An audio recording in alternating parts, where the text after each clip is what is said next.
use initiatives that would allow women to come into that space as well. Thank you. Excavators that have been held or seized or kept at the port, you are going to the transport ministry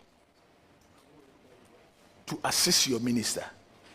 What immediate actions you bring on board to assist to ensure that these held excavators are released to owners? Thank you, Mr. Chair. Mr. Chair, I'm aware of the excavators that have been seized, but currently, His Excellency the President has formed or instructed that a 3-member committee be put together, which includes the Ministry of Finance, Ministry of Transport, and Ministry of Lands and Natural Resources to look into that matter. So I'm very sure that very soon a comprehensive investigation will be done, and whatever the President decides, it will be released to the public. Thank you. Thank you, Mr. Speaker. I'm done. Thank you very much. I will then give the floor to Honorable Tampoli. I'm told you have no question. Thank you very much, Mr. Chair. It's not likely to be the case.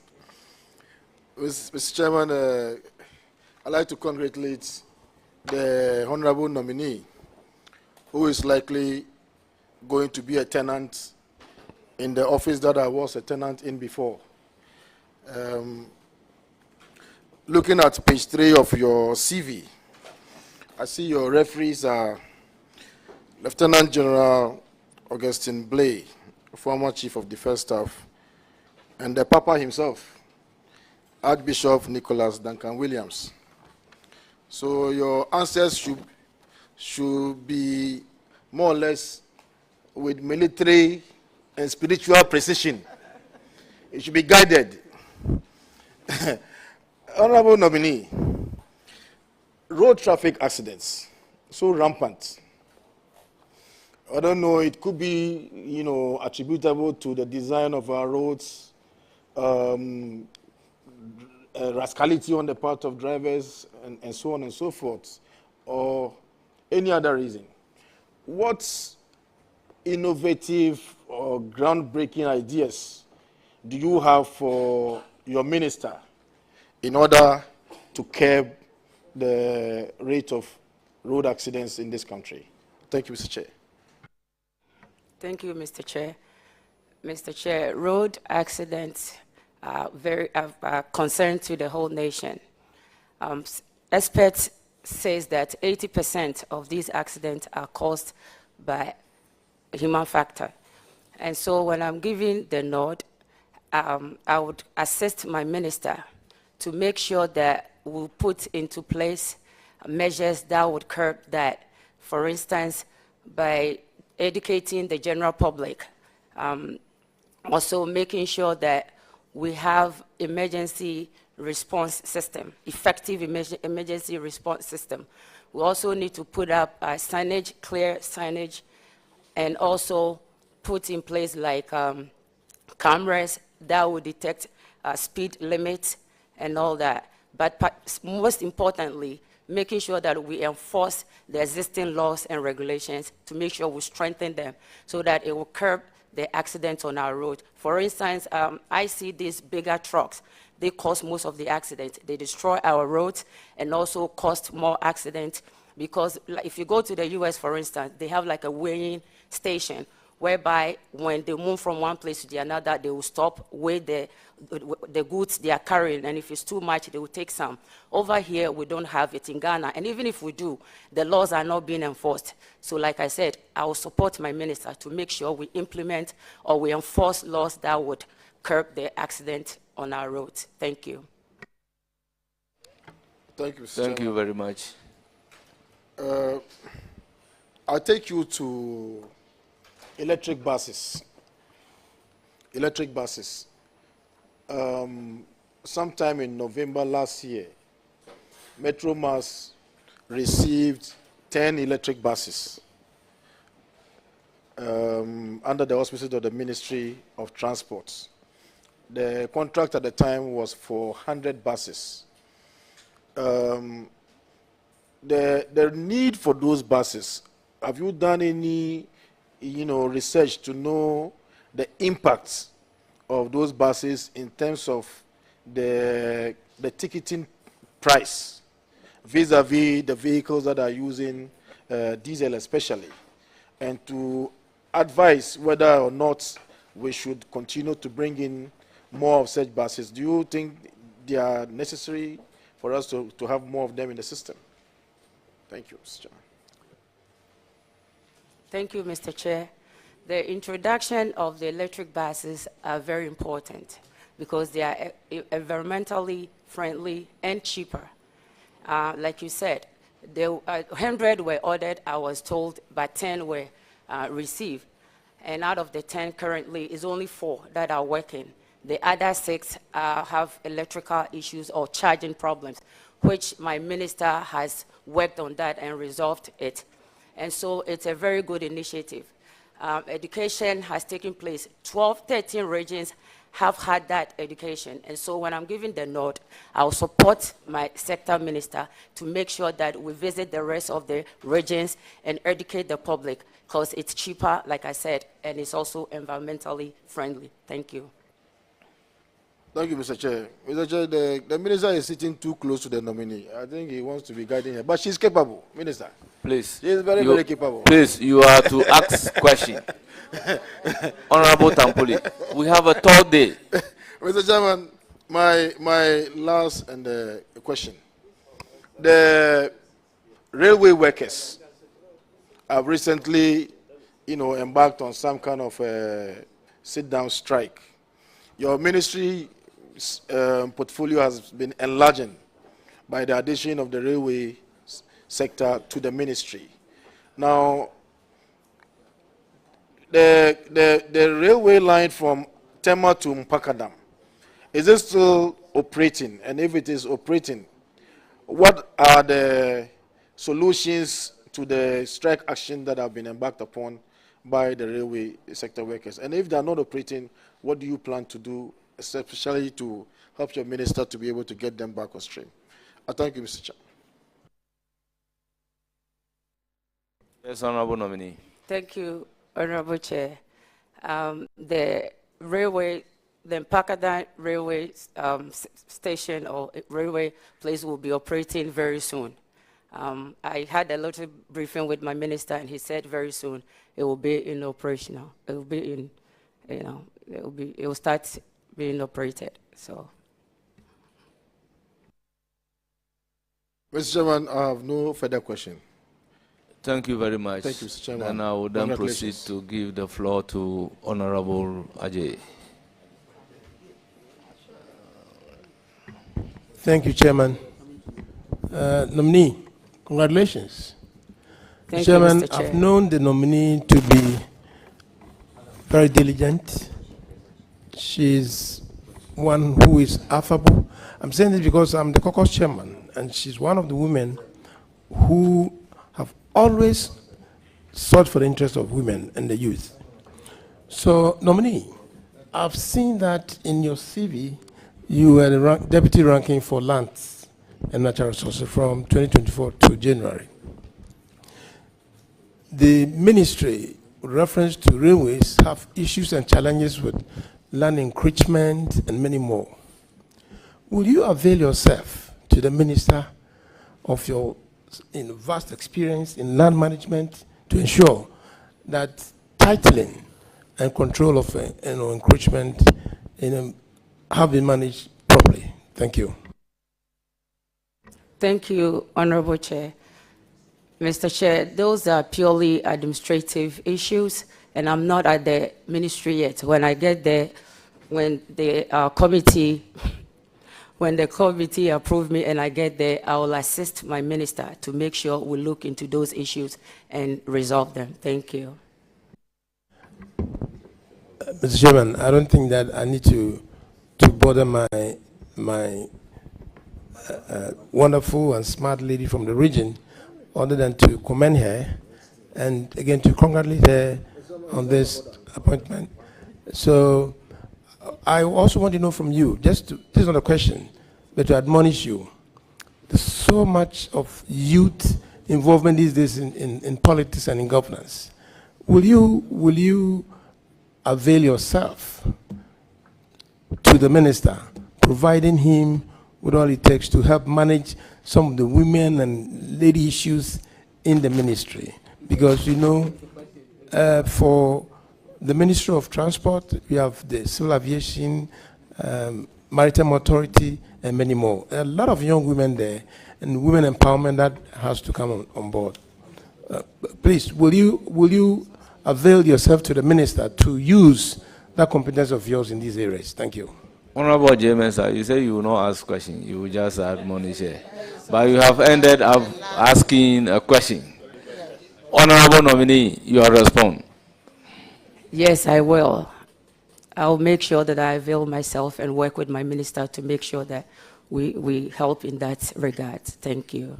So, Mr. Chairman, I think this is the last comment. On behalf of the regional caucus, I want to congratulate her on this occasion and wish her very well. I know she's going to work with one of the smartest and the competent ministers. I've known him. As a chairman for Roads and Transportation Committee, I've no doubt at all that she will perform.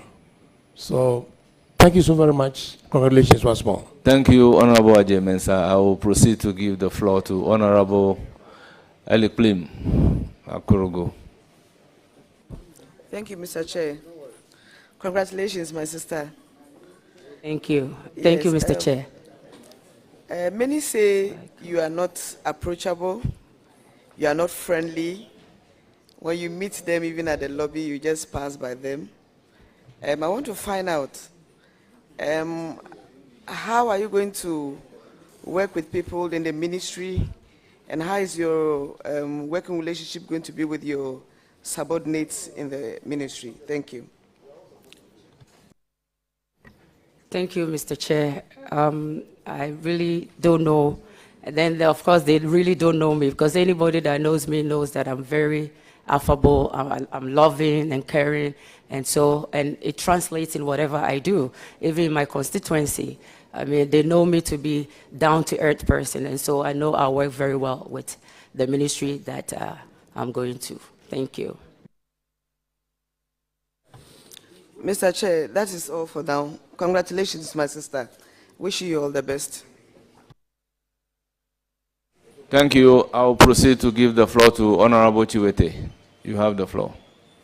Thank you, Honorable Chair. Honorable Chair, if you may permit me, on page 2 of CV, under the leadership positions held, bullet 1, 2, 3, the 4th bullet, she has a member government assurances caucus. I do know assurances is a committee, so if we may correct that, I may stand wrong, but I think it should be a committee, assurances committee, not assurances caucus. We have population caucus, but assurances is a committee. Thank you, Mr. Chair. Mr. Chair, my question to the nominee is, Honorable, considering the carnage on our roads, we all here are representative of people from our various constituencies. Will you encourage every MP to be an ambassador for road safety in his or her constituency? Thank you. Yes, Honorable Nominee. Yes, I think it's very important. It has to start from us being the members of parliament. We represent the people, and so when we speak, they listen. So we should take it upon ourselves to be the educators, to educate our various constituencies. Thank you. Any further questions? Mr. Chairman, I don't have further questions, except to indicate that she hasn't supplied me a checker for a very long time. Thank you. Honorable Chiwete, you are not supposed to use our platform to request for a checker.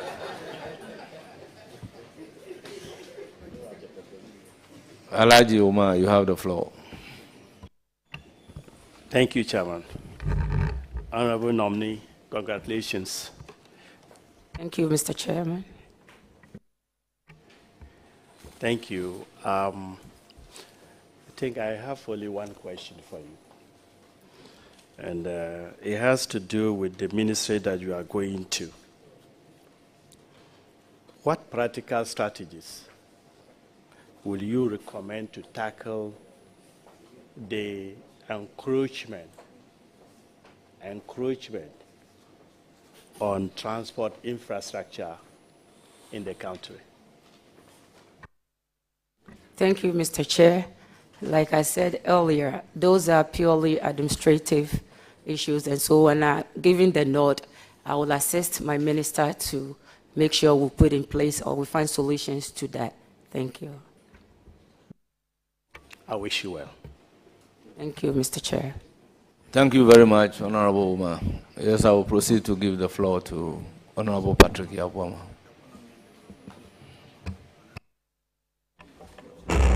Mr. Chairman, the nominee, congratulations, Honorable Member, anyway. Thank you, Mr. Chair. Reading your CV, you've indicated that you love to travel a lot and that you've provided over 4,000 women and youth with some credit facilities in Jomoro. Yes, Mr. Chair. 4,000. Yes, Mr. Chair. And credit facilities, you indicated. But you are not a financial institution, member of parliament. How did you achieve this?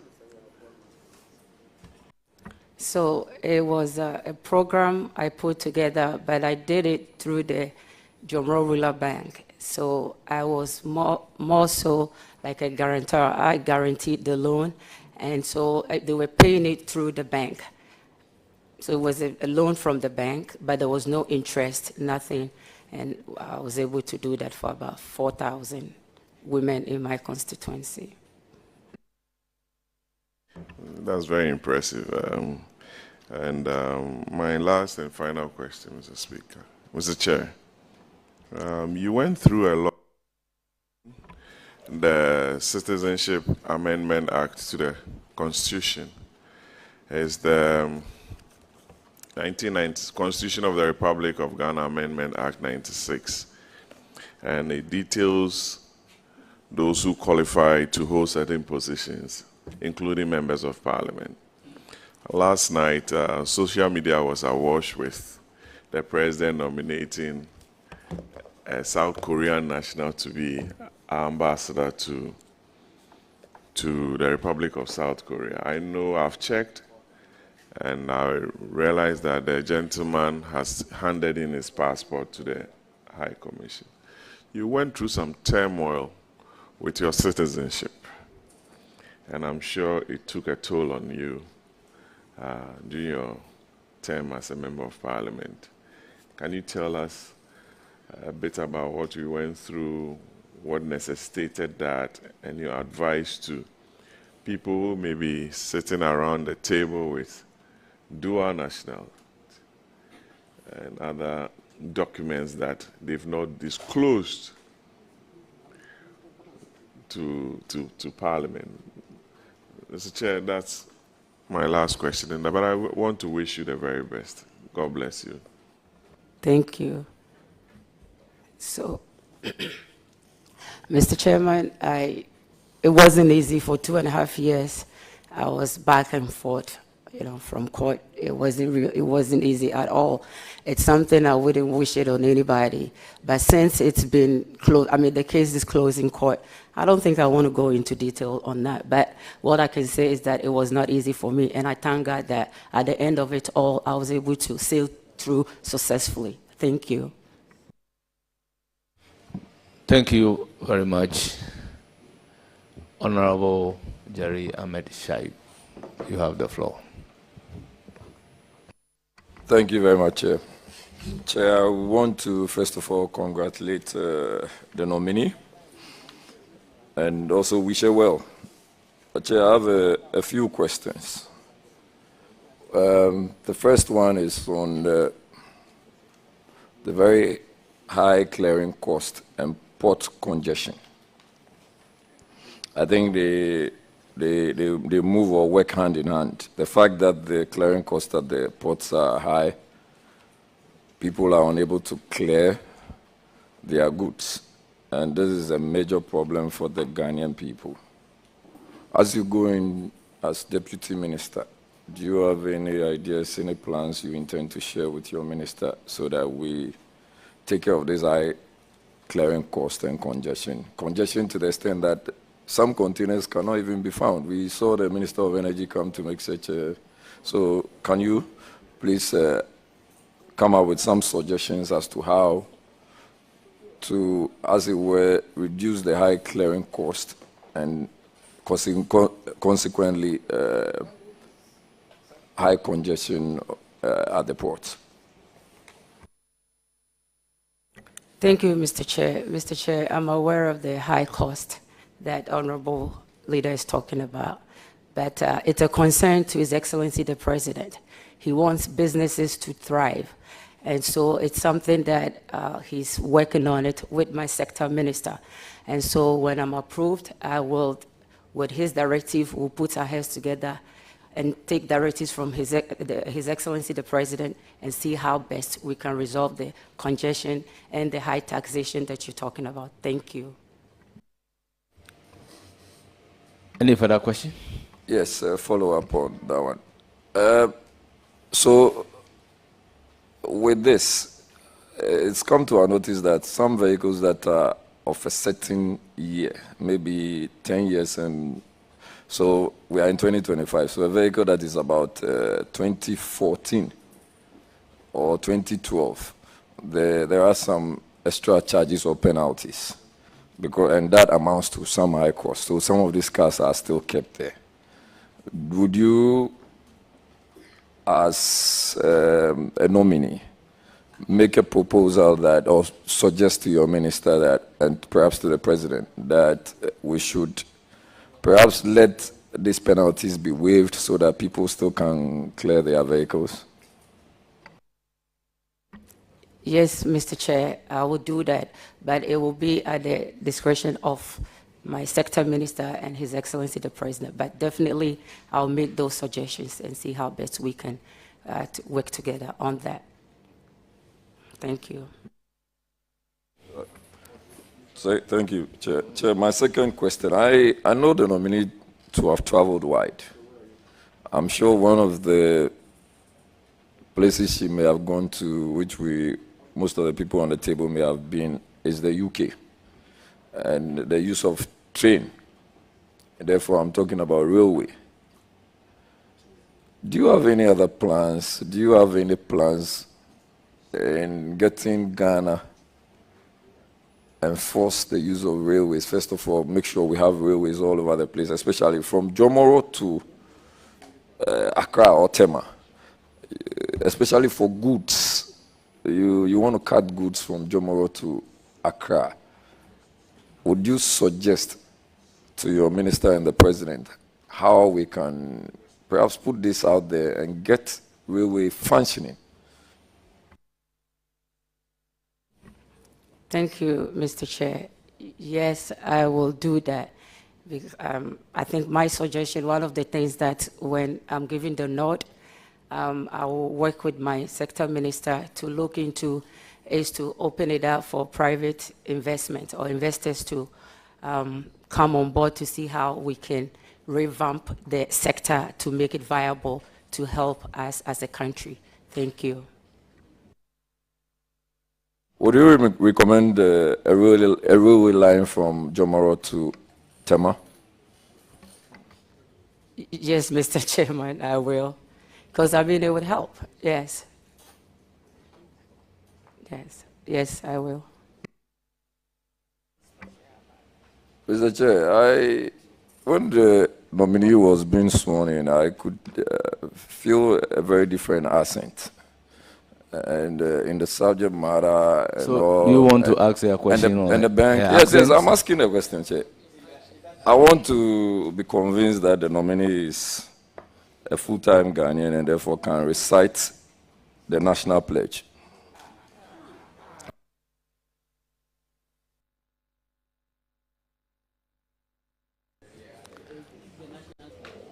Well, the question is, he wants to ascertain whether you can recite the national pledge.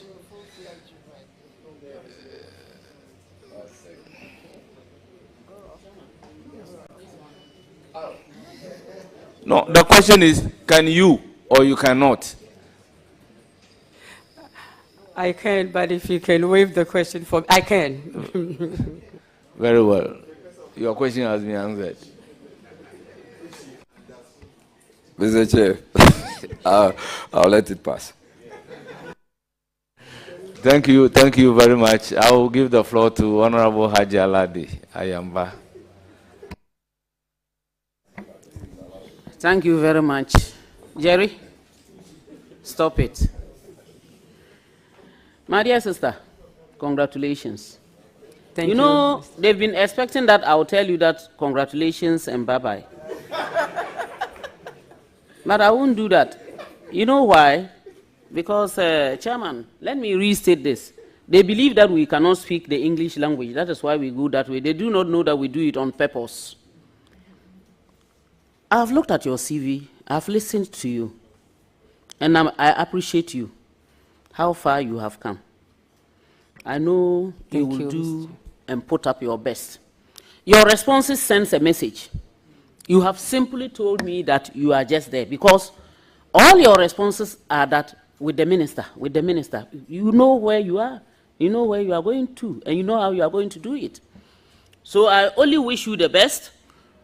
The question I want to ask you is that you mentioned in your response to one of the first persons that asked you about how trucks carrying heavy loads do spoil our roads and what have you. And it's quite bad because I'm on the Roads and Transport Committee and I know that just 1 kilometer of asphalted road is more than $1 million, which is too much. Will you suggest to your minister that you work hand in hand with the Minister for Roads to ensure that trucks do not load more than necessary, and that you will take the trouble to be part and parcel of getting first-hand information, not sitting and being an armchair deputy minister? Will you do that? I want a short answer, no long stories. Thank you, Mr. Chair. Yes, I will do that. Thank you. Great. You spoke about how you supported 4,000 women. So I don't doubt your support for women. You've also mentioned that the transport sector is a sector where most women are left out. It's not because they can't. You know, we women, wherever we put ourselves, yes, we can, and we will do it, and do it better than the men. I know your minister very well. Will you support him to ensure that there are more women, especially driving our public buses, which would be in your domain? I've seen a few, but I want more. And will you ensure and support him that for every sector where there is transportation or transportation works, any organization, that you would have the 30% women being recruited if the opportunity arises? So it's 2 in 1. One is a yes, and then the other one, you can say whatever you want to say. Thank you, Mr. Chair. Yes, the first answer to the first question is yes.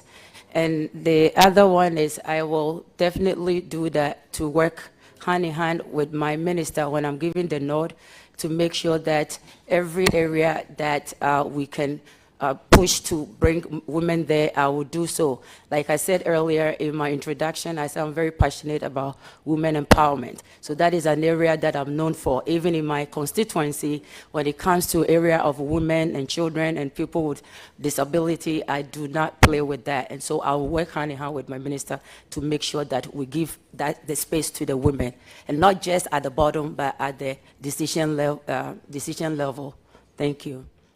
Chairman, she is an MP worth it. She has gone through a lot. She has struggled, but she has always made herself visible, and she's always been there. We are members of parliament. Women, for now, I think we are 41 or so, either 40 or 41. I don't want to tell, and then, so we are 41. And if you are to make projections, give education, support women, especially in that sector, you have not less than 41 women whom you can easily discuss and bring to the fore so that they will support you to achieve your aim in getting more women. Will you come back to parliament and ensure that you work with the women caucus, notwithstanding who is coming from where? Because I know that your place, you do not know that I've been to Shama before. I've been to Shama, I came and worked there when your Honorable Asirifi was there, so I know that place. So, will you come back and ensure that you work with us so that we will help in projecting the sector in our various places? Thank you. Thank you, Mr. Chairman. Yes, I will. Thank you. So, very fast, very quick. I wish you the best. You can always count on me and count on the rest. And don't hesitate. We will support you and ensure that women are realized. And I will thank the president very, very much. The last 4 appointments he made, 3 women, 1 man. I'm the happiest. I ate TZ that day like it was no one's business. So take care of yourself and work harder. Thank you, Mr. Chairman. Thank you very much. I'll proceed to give the floor to Honorable Patricia Piaget, Deputy Ranking Member. Right. Thank you very much, Honorable Chair. I'd like to take this opportunity to congratulate our sister on the other side for being given such a huge responsibility. The responsibility, as we see it, is something, the number of issues and challenges within your sector, which we, as a nation, needs to address. So I would first like to find out from you whether you know that there's a road traffic act in existence, and whether that act, the original one, and whether that act has been amended, and what it seeks to address. Thank you.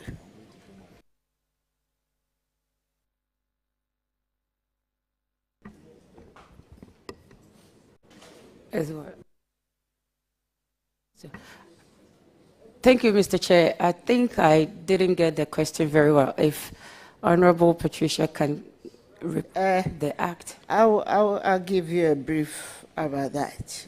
And I know that the Road Traffic Act was enacted.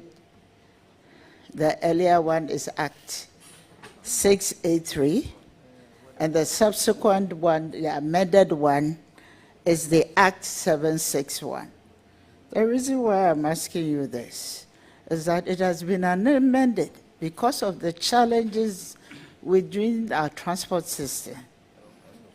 Because if in order to ensure that movement is smooth, people have accessibility, and we need sustainable roads to ride on. These things have been taken care of. As a deputy minister, You always come to Parliament and you hear that when questions are being put to ministers, ministers don't normally find the time to attend to the floor of Parliament because currently most of them don't even have deputies. Once you are going to be the deputy, I suspect you will be the face of Parliament and your ministry or your sector.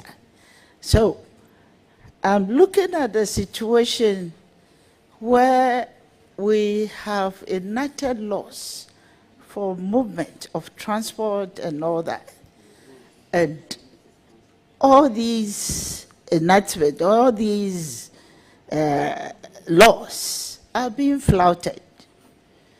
When people flout the laws, no penal, how are you going to ensure that we have a transport committee in Parliament?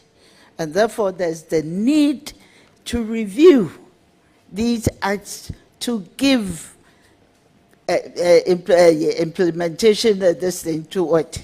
So how are you going to ensure that you will recommend to your minister to ensure that we review these ones to make it a bit biting? Thank you. Thank you, Honorable Chair. Yes, when I'm giving the nod, I would check with my minister and sit with him and see how best and suggest some or make some recommendations and take it before the committee to see how best we can make that work. But currently, I think it's been reviewed. It's been reviewed. So I would liaise with my minister and see how best we can make changes to make things better. Thank you.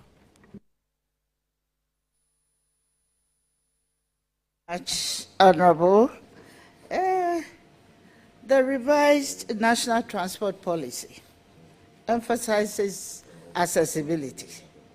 It also emphasizes inclusivity and sustainability. And these emphasis is aiming to create a transport system that serves all Ghanaians regardless of age, ability, or socio-economic status. However, many transport systems, such as Trotro, are not designed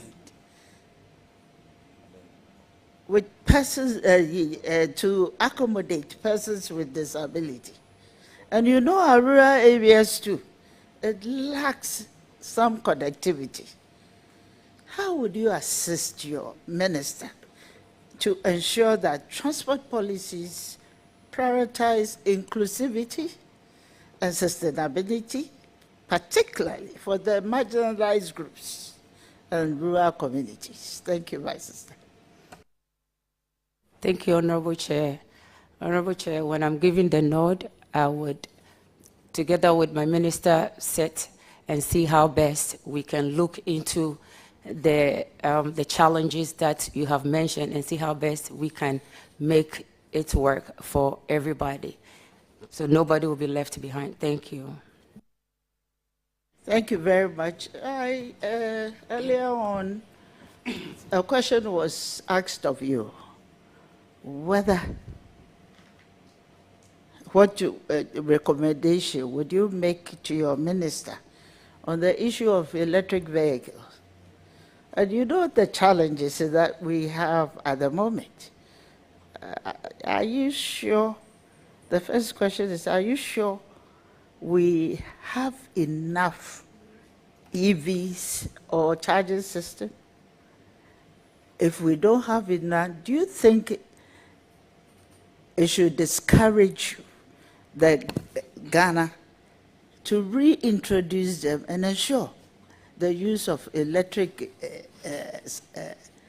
transport system? Thank you. Thank you, Mr. Chair.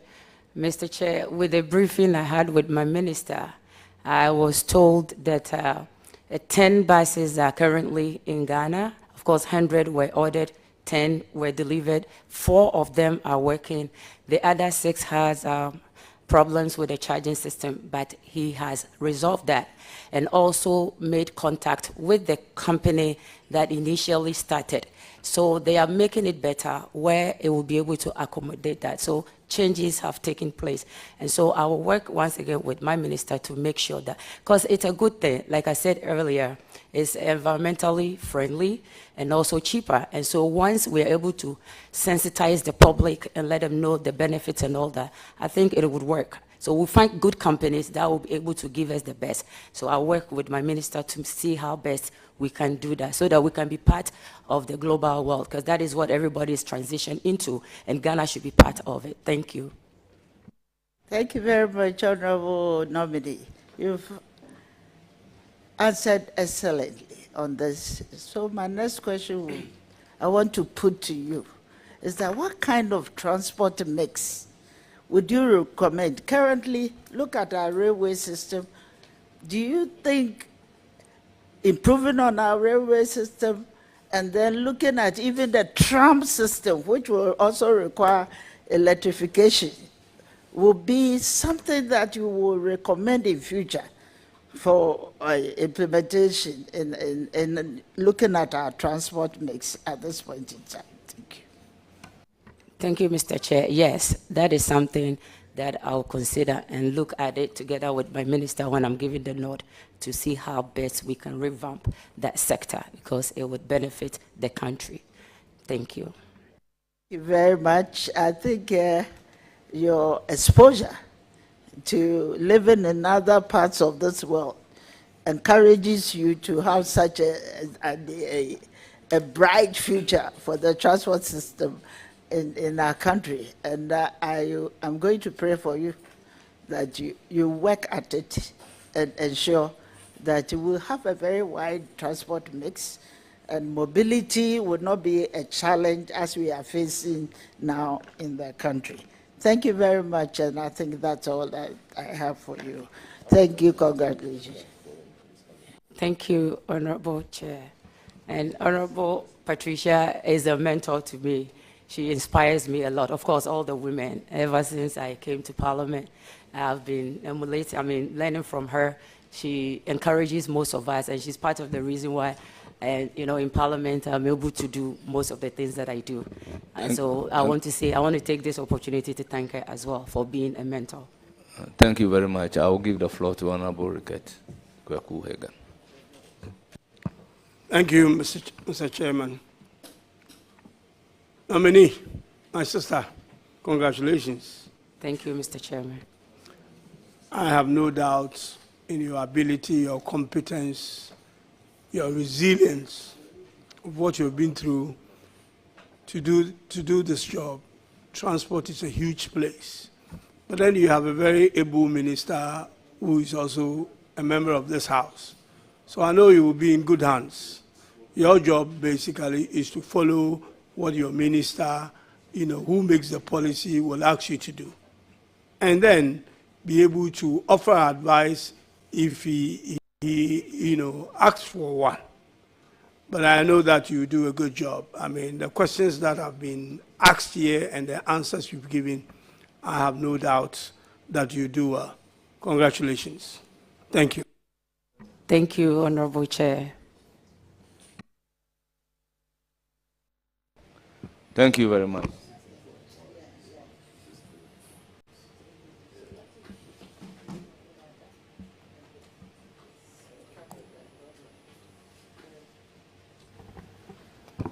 Yes. You want me to continue? Well, you have exhausted your time. I do not know what instruction the leader has given. For leader, he said this. You want to ask a question for? I cannot ask him, but he says he's coming. But the difficulty is how we can be waiting. Yes. Well, we are done.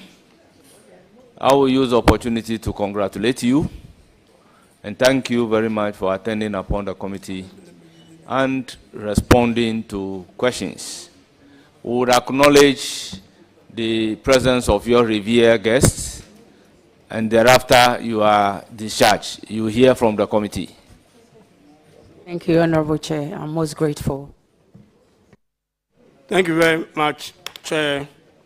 I will acknowledge the guests who accompanied Honorable Dorcas here this morning to support her. Nana Adai Blade III, MPM Chief, Nana Twenebua the First, Amokwam Swazu Chief, Nana Ya Jindo the Third,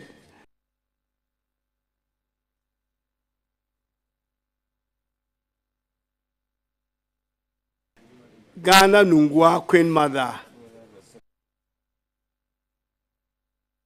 Bahima Evia Panyele, Kabin La Soise Queen Mother, Tufuhene Eric Esia Bonyele Tufuhene, Francine Yakun Kofi, daughter, Ni Ama Jr., son, Mr. Kofi Asma, family friend, General Augustine Blay, Council of Elder for Jomoro constituency, Uncle Pepe Mana Yela, family friend, Nana Acha, brother-in-law, Mrs. Efia Acha, sister, and pastor, Stephen Bedu, family pastor, Abubakar Amadou, MP's personal assistant, Dr. Francis Hoba, MP's manager, John Kessie, Nyameke constituency PA, Anthony Ama Bentley constituency chairman,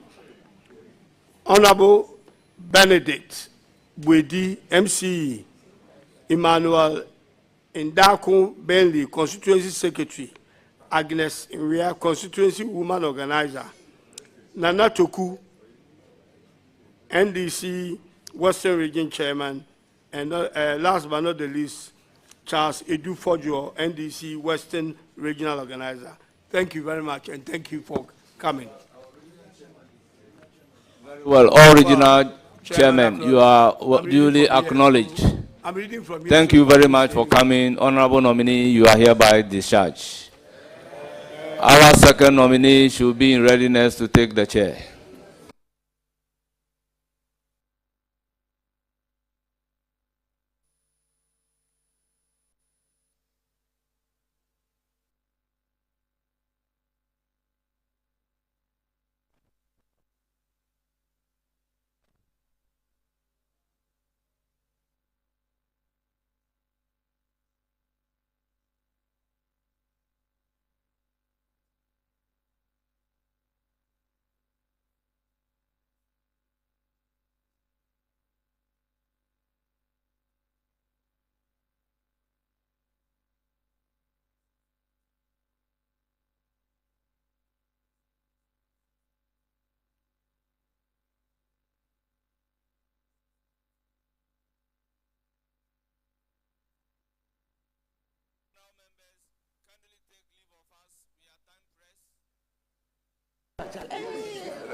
Honorable nominee, we have finished with you. Kindly take leave of us.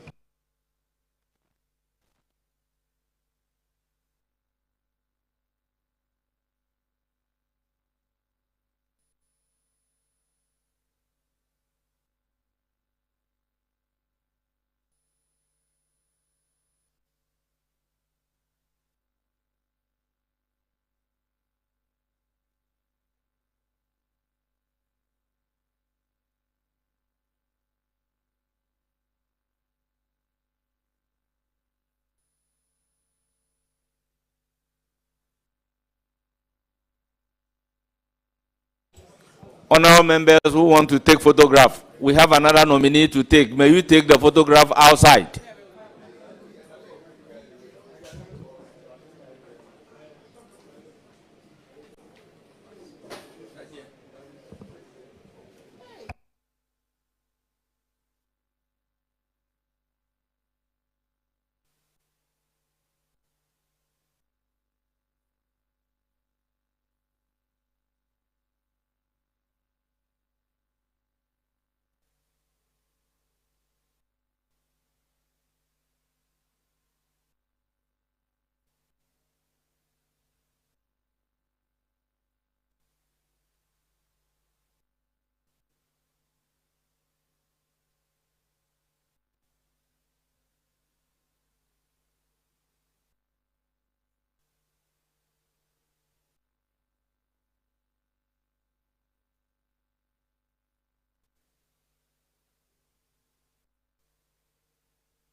first nominee should take his seat.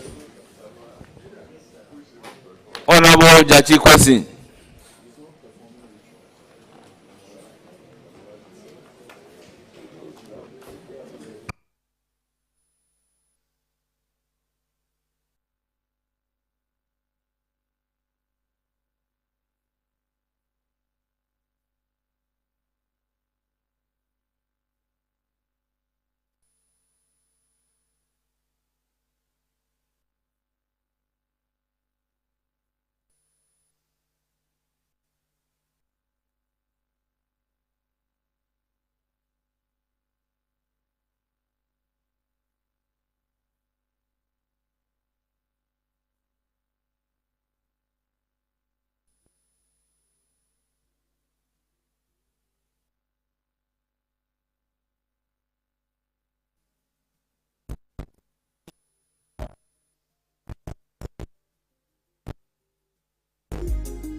Honourable member, you are welcome.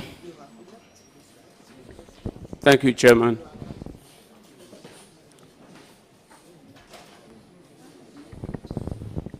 Honourable members, the meeting is called to order. Meeting called to order. Honourable nominee, following a letter dated 9th July 2025 from His Excellency, the President of the Republic of Ghana, you've been designated as a Deputy Minister for Foreign Affairs. We've therefore scheduled you as the second person to be vetted for today. We've just finished your colleague, Honorable Dorcas Toffee. So it is now your turn. You are welcome. You are here to be vetted. So, honorable members, without much ado, I will call on the clerk to administer the oath.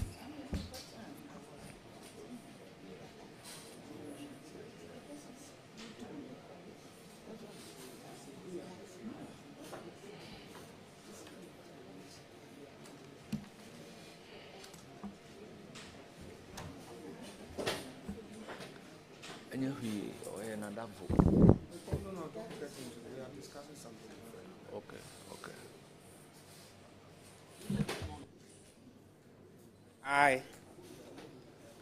I, James Jachi Kwesi, do in the name of the Almighty God swear do in the name of the Almighty God swear that the evidence I shall give before this committee that the evidence I shall give before this committee touching the matter in issue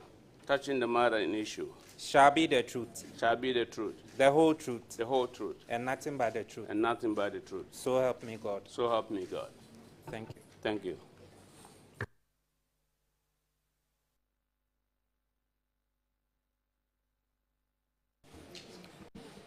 Honorable nominee, once again you are welcome. I will then give you the floor to briefly tell us about yourself. Thank you, Chairman.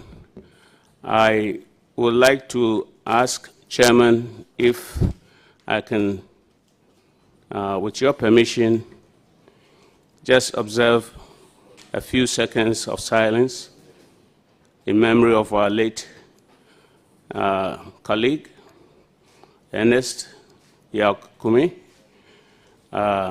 because he was very much affected with me.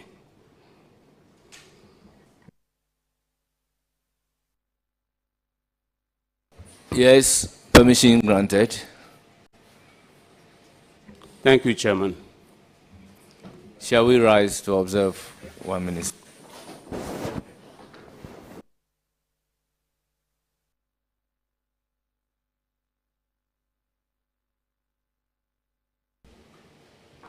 May his gentle soul rest in perfect peace. Amen. Thank you, Chairman. I will proceed to respond to your question about myself. Obviously, my name is James Jachikwesin, Member of Parliament from Asin North, a second-term member now. I was born in Asin Fosu. My hometown is Asin Breku. I have additional 7 siblings, 4 brothers, including myself, and 4 sisters. My big sister, the eldest of the family, sitting right behind me, attended preparatory school at Penwet Preparatory School. That was located in Accra. After that, went to Fantipim Secondary School. When I completed Fantipim Secondary School, I did 3 years at Winneba Teachers College. Thereafter, I went to Canada in 1979. I pursued college education in Canada. First, I took up to nuclear engineering for a 3-year program. After graduation, I taught as a lab assistant, teaching supply. From there, I went to went to York University for my bachelor's in sociology and political science, and a master's in urban and community development. I came back, worked with the Canadian government at the municipal level for 29 years. At the last position was, I was a district manager for area offices of 5. Finally decided I want to come home and help my community as in North, and also to join hands with my people here to develop the country Ghana, and of course Africa. I'm a strong Pan-Africanist, and I've always been championing this even in Canada as well as in Ghana. Thank you, Mr. Chairman. Thank you very much.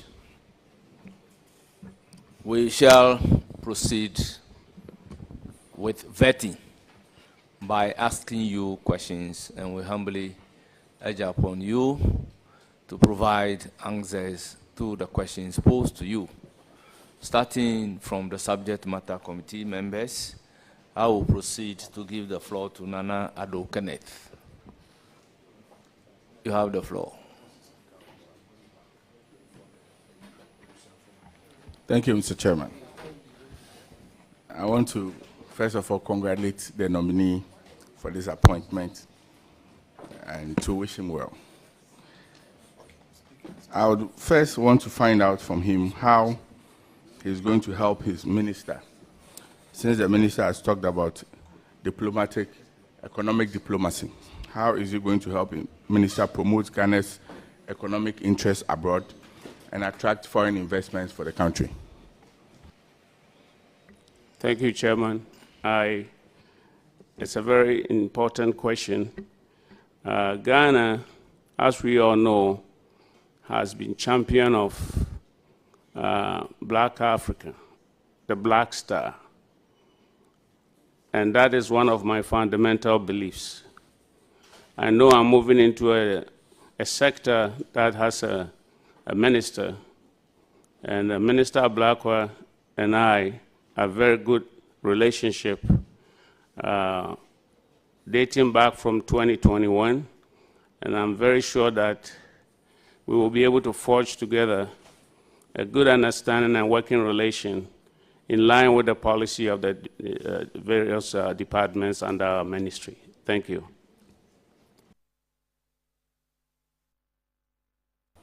Any further question? Yes. You did indicate that you are a Pan-Africanist. would you share with this nation how that passion would drive you to help build a borderless Africa? Thank you, Mr. Chairman. This has always been my dream, that one day this continent will unite its people, because we all know united stronger than individual small nations. And the fundamental basis of our foreign affairs policy is dated back from when we had independence, when Kwame Nkrumah, our first president, Dr. Osagyefo Kwame Nkrumah, indicated that the independence of Ghana was meaningless unless it's linked up to the total liberation of the continent. I still believe strongly in that principle. And I think with that, we can be able to put together our resources, be a mighty force for global trade and relationship. Thank you. Any further question? Yes. Thank you, Mr. Chairman. The last one that I want to find out from the nominee is that looking at the current challenges within the sub-region, how are you going to support your minister to engage ECOWAS to look out for Ghana's interests as well as solve some of the challenges within our sub-region? Thank you. Thank you, Chairman. You see, our sub-regions are all brothers and sisters. This is something that has been played upon us by the colonialists. Ghana, Burkina Faso, Niger, Cote d'Ivoire, Mali, we are no different from one another. And so, and I'm very sure that Ghana has always remained a non-aligned. We have always, from independent time, been a non-aligned movement, which Nkrumah had been very much strengthened and forward with India when they forged this non-aligned movement. Let's extend that to our brothers and sisters. There may be differences in the household in their various countries, but that shouldn't set us apart. We should continue with diplomacy, speak to them. There's always a reason why there's some conflict somehow happening. And we should also be able to identify the people behind these conflicts, where the weapons are coming from, and how we can improve the quality of life of our people. Our youth needs help, and this applies to almost every corner of Africa. Thank you. Thank you very much. I'll give the floor to Honorable Safaji. Thank you, Mr. Chairman. Nominee, I would like to once again congratulate you. Mr. Chairman, I want to premise my question on a release from the ministry, allegations on issuance of Ghanaian passport to foreigners. Deputy Minister Nominee, there are a lot of weaknesses within our embassies. Delay of passports, extortion, poor working condition, passport frauds, all these are weaknesses within our embassies. As a Deputy Minister Nominee, how are you going to work with your minister to ensure that some of these weaknesses within the embassies will be dealt with? Thank you. Thank you, Mr. Chair. And I'm very happy that Honorable Member is asking this question, because it's in the minds of many people. There's a policy in place. I just had my briefing at the ministry a couple of days ago. There's policies in place, and I'm sure some has been demonstrated by introducing this new passports with a chip embedded, which is not easy to forge. You need a primary identification in order to be able to process one of those. So I'll work along with my sector minister, and then we can be on the same page to work to make things much better for, again, we have to enforce we have to do some enforcement to make sure. See, all these rules and regulations are in place, but if we don't apply enforcement, we're not going to get anywhere. So that is one area that I'm going to add my strength to the ministry to make sure that we don't take enforcement for granted. Thank you. Any further question? Thank you, Mr. Chair. The nominee, your experience, having lived in Canada for so many years, I mean, Canada, US have a lot of things in common. And quite recently, Ghana is having a bit of challenge between the diplomatic relations between Ghana and US, which has even resulted in some 3 months visa and then single entry and all that. This requires a deep, high-level diplomatic engagement. Having known you, your experience traveling afar and all this one, how do you blend your experience to support your minister to deal with some of these challenges that we are having with our US-Ghana relations? Thank you, Chairman. I believe most of these bilateral relationships, Ghana and the U.S. had a common understanding of a 5-year visa, that if an American citizen was coming here, he would get 5-year duration of a visa and vice versa. Unfortunately, as we all know, there's been some nationalistic administration with Trump's presidency, which is affecting a lot of issues. And I personally believe that with some diplomacy, because this has not been anything official presented to the government of Ghana as yet.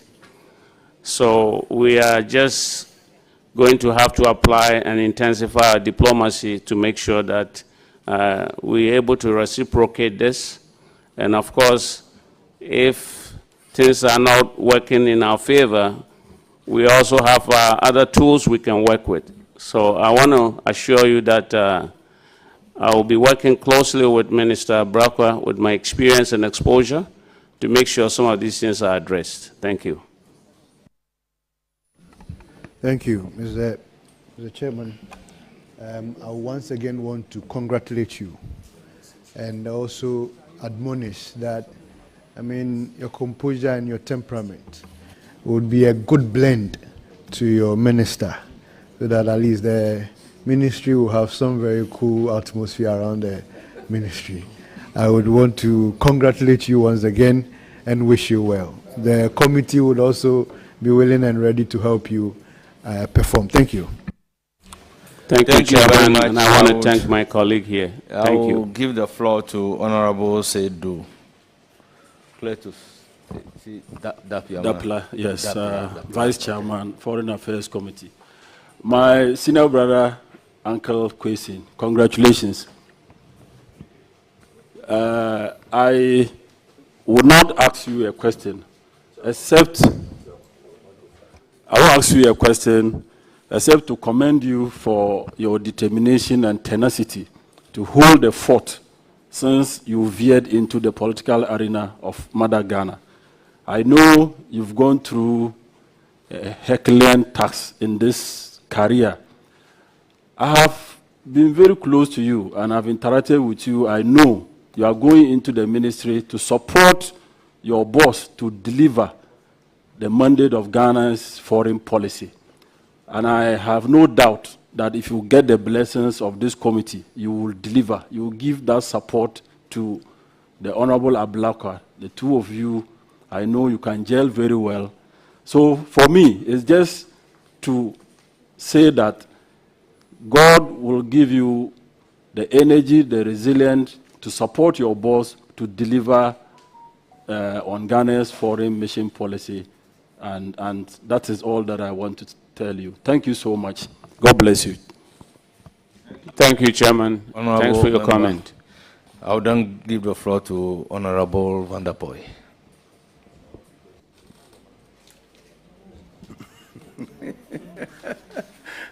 Thank you, Mr. Chair. Let me also add my voice to thanking His Excellency for nominating you. And you and I have worked together in many ways and in many activities. So I know what you can do. I'm happy to see you where you are seated. You are going into a ministry that has a high demand on our national agenda. And I know that you are going to support our minister, Abrakwa, in that ministry. One question. I want you to take the opportunity to assure this committee of your readiness and your support to the minister to ensure that he delivers the agenda of moving Ghana's image to the highest level. Thank you. Thank you, Chairman, and thank you, my good friend. I recognize that as well, and I want to thank the President, Mahama, for his nomination of myself. I know that this is a ministry that is a pivotal to the country's development. So with my experience and exposure, again, we are going to line up a lot of stakeholders, I can assure you, at least in Canada and US, to bring in resources, technology, IT, as much as we can to improve our economy so that our youth can get some gainful employment. Thank you. Thank you very much.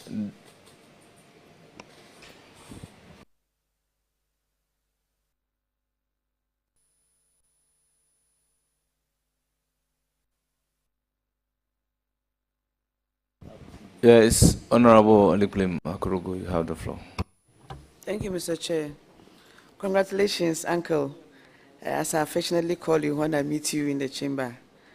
You are going to work with a minister who is old enough to be your son.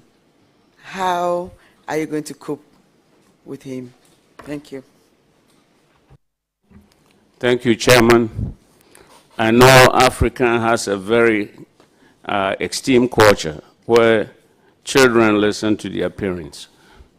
So I'm hoping, and I'm sure and I'm certain that Minister Blakwa and I, as I said earlier, have a relationship that dates back since 2021. And we are going to continue with our relationship and make sure, because you see, when he succeeds, I succeed. So we're going to succeed together. Thank you. Any further question? Thank you. Yes, please. I'm told, or I've heard, that other countries, including Nigeria, our neighboring country, anytime they apply for visas in foreign embassies and they are not accepted, the monies are refunded. How is Ghana going to adopt this as well? Thank you. Yes, I think this is administrative policy, again, sector policy that we have to look into, because I personally believe that most of these so-called advanced countries are milking our people. On an average, most African youth, because of lack of opportunities, want to travel outside. A visa is not cheap. Even just the application form alone is about $160, which could be a month or 2 months pay for some of our youth on a labor. And this means these embassies are collecting this money and denying almost 90% to 95% of them. We have to find a way to streamline this to save youth the money. Most of these countries are using that as a revenue to support their embassies. And if we don't know that, we think that, oh, they're rich countries, so they're able to afford to set up embassies. That's not the case. Most of the revenues are coming from us to support their embassies, and we've got to find a way to put an end to that. Thank you. And I work with my minister to make sure any policy that we put together will be something that can be of interest. Because you see, foreign policy is not about protecting the foreign or the foreign nations only. first and foremost, it should be protecting us. It should be reciprocated. Our domestic policy is what we extend to the foreign policy. Thank you very much. Mr. Chairman, no further questions. I'm wishing you all the best, Uncle. Thank you very much. It's now the turn of Honorable Omar. You have the floor. Thank you, Chairman. I always call my big brother old soldier. Old soldier, congratulations. I'm so happy for you today. And ever since your nomination was announced, haven't stood your grounds, and also a trailblazer for the Bintus. I know you understand the Bintus. As a Bintu, this position, you become ambassador, you become a trailblazer, and you will become the conduit for others in the diaspora to come back home and serve their nation, having acquired a lot of knowledge and experience that this country needs. My question to you today, and we're going to have some discussion. Will you consider, I know you are not the main minister, to outsource your visa processing to third party so that we won't have a lot of backlog, particularly in the diaspora? Thank you. Thank you, Mr. Chair. If I want to understand my colleague clearly, it's about visa applications for Ghanaians in the diaspora coming back home. Thank you. You see, that is why I think about 3 years ago, we tabled an amendment to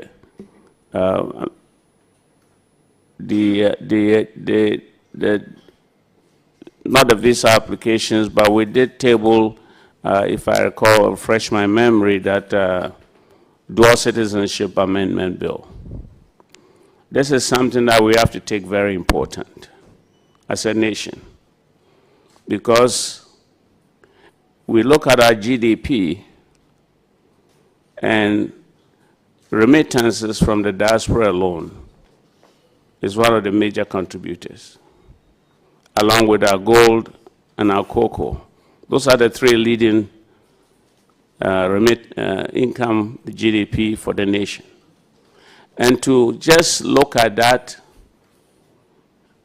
and not tap into the wealth, the knowledge, the experience, and add it to what we already have home, we'll be doing ourselves a disservice. A lot of nations have recognized that. Even the UK does that. But here we are, and I'm sure all of you are testimony to what I went through, just to be part of the system, to try to pave a way for others to come. I know I have a lot of followers who are looking to see the success story, and I want to thank every one of you here. I know there was tremendous support from the House, even my brothers and sisters on the other side, who will reach out to me personally to encourage me. Even though it wasn't a party policy, they came out in their own humane sense to come and give me encouragement. And these are some of the people that kept me going. And the more reason why I asked for us to bow or stand at least for a moment for our brother who has left us. You see, nobody should be going through such things. So I'll kindly come back to the House. One of these days, we have the Professor Asari, popularly known as Kweku Azar, who championed this dual amendment, citizenship dual amendment, thing that we can all make sure that our children, our grandchildren can come back and bring the expertise and the income and the resources. And I personally know a lot of my counterparts who are heavily invested, but just afraid to leave everything and come, because if they come, they've lost their investments. If they know they can have both ways, they'll bring this investment. Not everyone is coming for politics. There are investors out there, there are scientists, there are IT experts, professors, and all of them. So, answer to your question is, my brother, I'll work tirelessly along with my minister to see how best, and also with the House, to see how we can pass this dual amendment bill. That will eradicate the challenges they have. But in the meantime, before that goes into effect, I'll work with Minister Blackwell to make sure that we can facilitate a quick process for them to get a visa if they intend to come to their homeland. Thank you. Thank you. Let's go to policy. Foreign policy. Are we still non-aligned? Well, Ghana has always been aligned.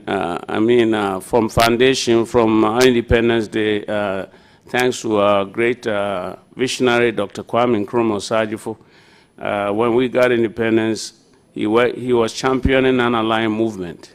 You see, what it puts a country in a line, you are more stable, because policies and systems and ideologies keep changing with population growth and challenges in managing communities all the same. So to be non-aligned is the best, I think, and so Ghana answer is we're still non-aligned for what I know. But also I will work with Minister Blackwell to make sure that that is the direction of the government that we are. Of course, I cannot part from government policies, but if there's a need for me to advocate, I will do so. Thank you. Comrade and old soldier, I wish you the best. Congratulations. Thank you, my brother. Chairman. Yes, Honorable Patrick Yao Boma. Thank you very much, Chair. Congratulations, my very, very, very good friend and senior brother. We're all proud of you. It's not a question, but to bring your mind to some of the issues that our foreign service officers go through. I advise that you take a very close look at that. There's an issue in one of the neighboring countries. I don't want to mention it, very, very sensitive before us, that I'll be discussing with you. You need to support your minister, look at the affairs of our foreign service officers. They go through a lot. Some of them life-threatening, and we must look at it. Secondly, if I heard you right, I stand to be corrected. Are you, in a way, saying that we should make things flexible for nationals, African Americans, and non-Ghanaians to acquire citizenship of Ghana and to bring into this country the investment that we require? I just want to be clear on that before I ask my question. Thank you, Chairman. When I made that comment or statement, I was referring at this point in time strictly to our Ghanaian nationals who are outside, not non-Ghanaian nationals. Thank you. Well, that's very clear, because I chair the subsidiary legislation committee, and before us are some proposals to increase the fees for non-Ghanaians, African Americans who want to acquire Ghanaian citizenship. And it's increased. The proposal is between $10,000 to $25,000. And you must also show proof that you are coming into the country to invest not less than $250,000. So those are some of the things that we'll be considering on Monday at the committee. That's why I asked you, but it has nothing to do with you. But I wish you well. You are one of my very good friends in the House, and you've exhibited tenacity and courage, and we are all behind you to support my good friend and Okujetu Ablakwa. But don't be tweeting at 2 a.m. on oral stuff. Thank you. Thank you, my brother. Thank you, Chairman.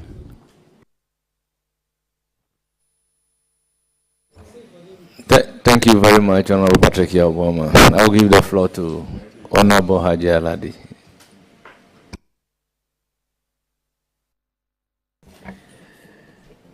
Thank you, Chairman. My brother, congratulations. Thank you, my sister.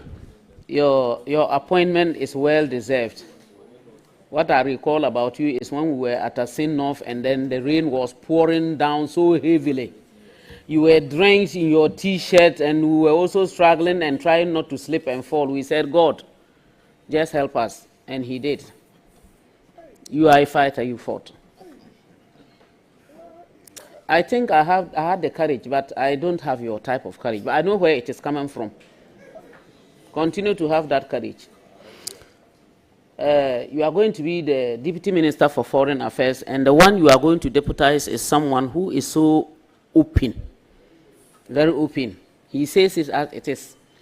And I also saw that in you, even before you won the Asin North supposed by-election that we came for. So I know you are going to be able to work. What will you do specifically to support your minister? I just want one thing. I don't want more than two. Just one. One thing you will do to support your minister, because you have seen it all, to ensure that our people who are being deported, especially from the US, they are supported by our own persons there, especially the embassies, so that they come back home safely and that they are properly communicated to understand that, look, after all, if you travel to another man's land and it's not good, you go back to your own land. What will you do specifically to support him? Thank you, Chairman, and thank you, my sister. It's a very brilliant question. This is something that it just doesn't take diplomacy alone. Sometimes you need to understand the dynamics of how these cultures that we are alien to, how it works. And I know I have an inside knowledge and strength that I can support it to Minister Ablakwa to make sure that we put certain institutions in place. Sometimes it's not just the embassy alone we need. We need a support system attached to these embassies so that some of our nationals who are out there can go there for support. You see, most of these embassies are closed after certain hours. You have individuals who are out there, sometimes can't even stay in their own homes because they are afraid they'll be arrested and deported. Nobody wants to travel and just be taken by surprise to be brought home, unprepared. Some of them don't even own a bank account, for that matter, because they're afraid that, where's the identification to open a bank account? You're working under the table, they call it there, which means it's not documented employment, and then you keep all your money with you, or hopefully you get somebody you can trust to hold it for you, whatever the person decides to change their mind on you. So there's a lot of work we need to do in such areas, especially the major hotspots like New York, Toronto, UK, like London, and all those areas we need to put. And I'll be working with Minister Ablakwa to enlighten some of these challenges that some of our people are going through down in those major communities and cities and countries. So my sister, be rest assured that I think the president, in his wisdom, made a good choice, adding me to this sector so that we can make it grow and make Ghana a better place. If we improve our country here, most of those youth out there would not even find their way out. They would rather come home and work for us. Thank you. My second question, Chairman, to the nominee is, if you observe the issue of those who actually travel and go and get either even some of them killed in these Saharan places, some in the sea, some don't even go anywhere, they are killed. Mostly they are youth. A few times I have watched some documentaries, they are boys, very strong ones. Except maybe one or two at a time you may see a girl. Most of them are our energetic youth. Will you ensure that you liaise hand in hand with the support and agreement of your minister to talk to our embassies across, not even to the Western world, our own African continent, the countries that they cross, so that these people are given the opportunity where you will meet them, talk with them, and encourage them to rather go back, instead of allow them, because they are afraid, they try to hide, and eventually they get trapped and killed. Will you get them so that you could talk, come together, and you, with your experience, you would help in ensuring that they are given that communication to come back rather than pursue what they are doing? Because even recently, we've heard of people being taken to nowhere but just Abidjan. What are the things that you, will you do that to make sure that you support us to get our youth to stay back? Just a yes or no answer, will you do that? Thank you, Chairman. I will offer yes or no answer. I think what I will add to is that we should beef up our communication here in the country as well. We will liaison with the Ministry of Communication to feature some of these things so that the youth would understand. Because you see, when you're desperate, anybody can lure you into something that you heard about a QNet and all that. They take them out there, they find a way to extort the little money they have, and then they leave them stranded. So yes, we would have to collaborate with the various embassies to make sure. And why I'm saying about communication is also because if we don't step up the communication, most of these youth even end up there and they avoid authorities. So how are you even going to encounter them sometimes? Except when they are in a very extreme hardship before they will seek.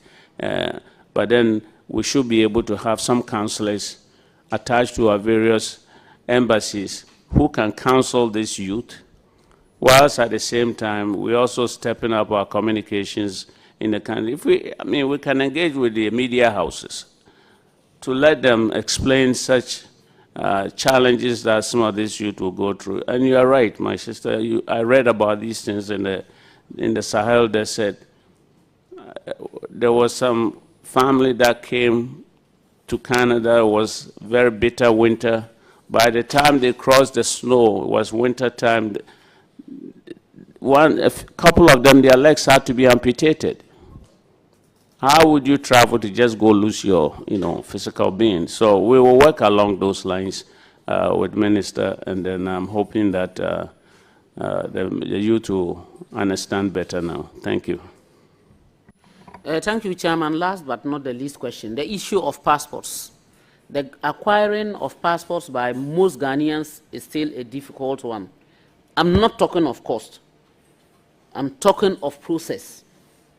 Today, because we all talk digitalization,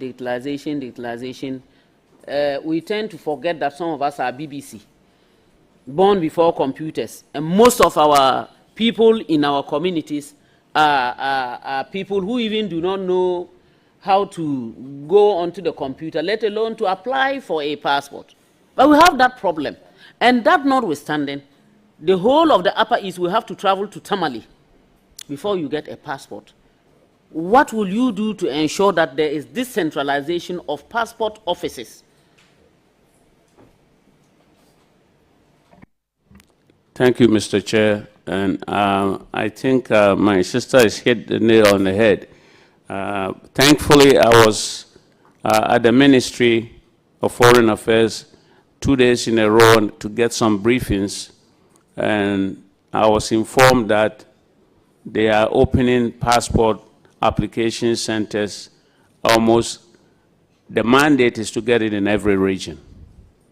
And in fact, some areas, some large populated regions, they may get 2 or 3 outlets. So I can assure you that given, you know, it's a new process that they have entered.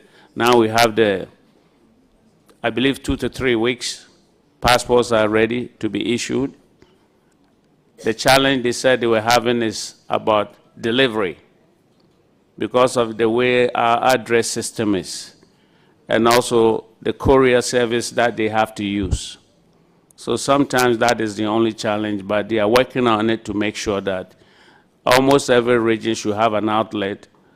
They should have a passport application center, and they are also going to improve on the courier system.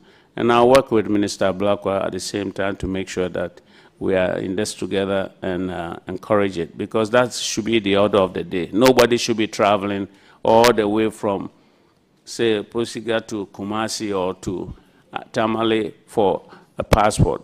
The risk that is involved, we all know the rate of road accidents, so it's all part of the work in progress. Thank you. Thank you too, my brother. I wish you all the best. More grease to your elbows and work harder, because we'll be coming around and sending our people to you. I have refused to give you my mantra because I want to ensure that you actually work hard. If I just say congratulations, bye-bye, and go, you will not work hard. So thank you, and I wish you the best. Thank you, Chairman, and thank you, my sister. Save that for future day, and I'm sure I will impress you. Thank you. Thank you so much. Yes, Honorable Jerry Amerishayu. Thank you, Honorable Chair.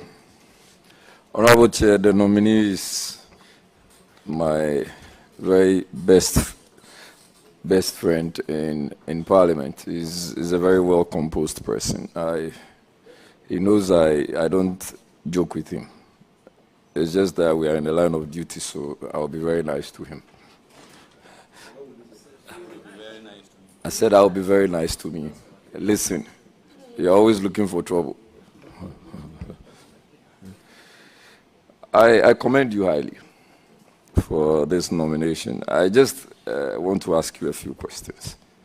The first one is that you're aware the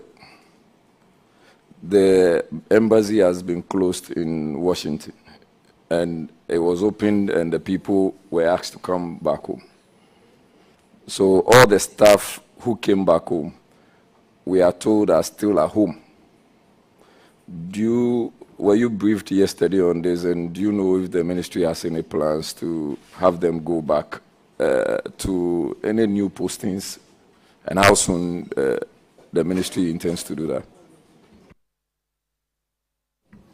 Thank you, Chairman. I would say I didn't get a detailed briefing on that, but I'll take a cue from what you've just said, and will be on my list of inquiry to make sure that the policy direction is followed, and we will put things in order. Thank you. Thank you. My second question, I don't have a follow-up on the first. My second question is that I see you're very opinionated on the issue of dual citizenship, and that you are virtually becoming the prosecutor of dual citizenship, or the prophet of leading the charge. The president the president released a list of ambassadors. One of them that I know is a very solid person, but he's a South Korean, and I think he's Ghanaian. And I've also followed what happens in South Korea. It looks like you would have to go through a whole lot of processes before saying that you are no more a South Korean. In fact, you cannot say you are no more a South Korean. That's what I've studied or learned. What would you advise on such a scenario? Is there anything you are thinking of to advise your minister and perhaps the president? Thank you. In regard to the question you just posed, Mr. Chairman, I think it requires a little bit more understanding of the process that it took to arrive at that decision. And I think it's an executive decision. As I have always said, my position, as you said earlier, you're right that I'm a strong advocate for dual citizenship. And you see, there's no place like home. And many of us, even some of our youth, I'm sure some members have even sent their kids outside to study. That was just an opportunity, right? And some have left our shores on their own accord. But the bottom line is that those of us who at least you reach adulthood of 18 plus and you leave your shores, no matter how long you are out there, because of your family ties, your cultural ties, you feel this is where you belong. And so we all as a nation should work towards this direction to make sure that some of our nationals, dual citizenship or whatnot, should be encouraged to come. And I think that is what I'm championing for. And then, of course, eventually our children and grandchildren can all also come back home. I mean, if we put our country together economically, this country will be one of the most blessed, a paradise in disguise. We just haven't tapped the top of it yet. This is a blessed country, and I think we should encourage our people to come as much as they can, or even if you live here for advance, maybe for some studies or whatever, you should be able to come back. And I realized that was what was happening in the 60s and 70s. You know, when I was in secondary school at Advanced, most of my teachers were returnees. They've gone to Russia, they've gone to the Soviet Union at the time, they've gone, came back as chemistry teachers. Our doctors go to Cuba and come back and help the country. We are trained there and they come here. But to say that, well, you left and you can't come back, or if you come back, just, be a spectator, you can't be part of the process. Yes, your remittance will be received in good faith, but we don't need your help. I think it's something that we are doing damage to ourselves. We got a lot of investors, people, if the doors are open, a lot of them will bring resources to build this country. Thank you. Chairman, thank you. Just a follow-up. So, in all of this, I remember the very venerable Kofi Annan. He did not take up any citizenship anyway, and he doesn't speak like you. His accent is raw like me from Choko and Wejagbawe. Is there any reason why you speak the way you speak and you took up the citizenship? Thank you, Chairman. I think my friend is alluding to the fact that I don't even recognize I speak differently, but if that's what he's saying, I don't know how long Kofi Annan was out there, out of Ghana. Maybe he was a full-blown adult before he went. I stayed in Canada 42 years, and I think, at the time, we didn't have as many of our cultural people around us.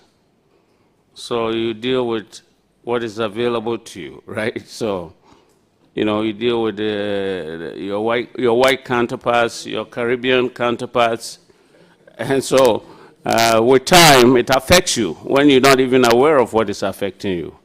So I came back, and now I can speak Twi in idioms, because it came just like that. It was in my subconscious mind. So when I started my campaign, I was having challenges a bit. But then even my community were encouraging me to speak English. Even sometimes they didn't understand what I was saying. But, you know, now I can speak full-fledged Twi, Fanti, you know, so my brother, Chairman, my brother here, at a later time, we will engage, and then we will speak common language together. Thank you. Very well. Do you have more to go? Yes, Chair. I want to find out from you your very independent view on LGBTQ+. My independent view, as a true African, I'm not in favor of LGBTQ. You see, I was in Canada when LGBTQ was liberalized. I was one of the people who was against it in my community. So, answer to the question is that I would never support LGBTQ for cultural reasons, for religious reasons, and for the sanity of our own nation. Thank you. Thank you. My last question. I just want to find out, Chairman is asking me what my views are. Chairman, I'm not in that chair, but if you want to know, I'm a typical girl boy. I don't know, straight, hello.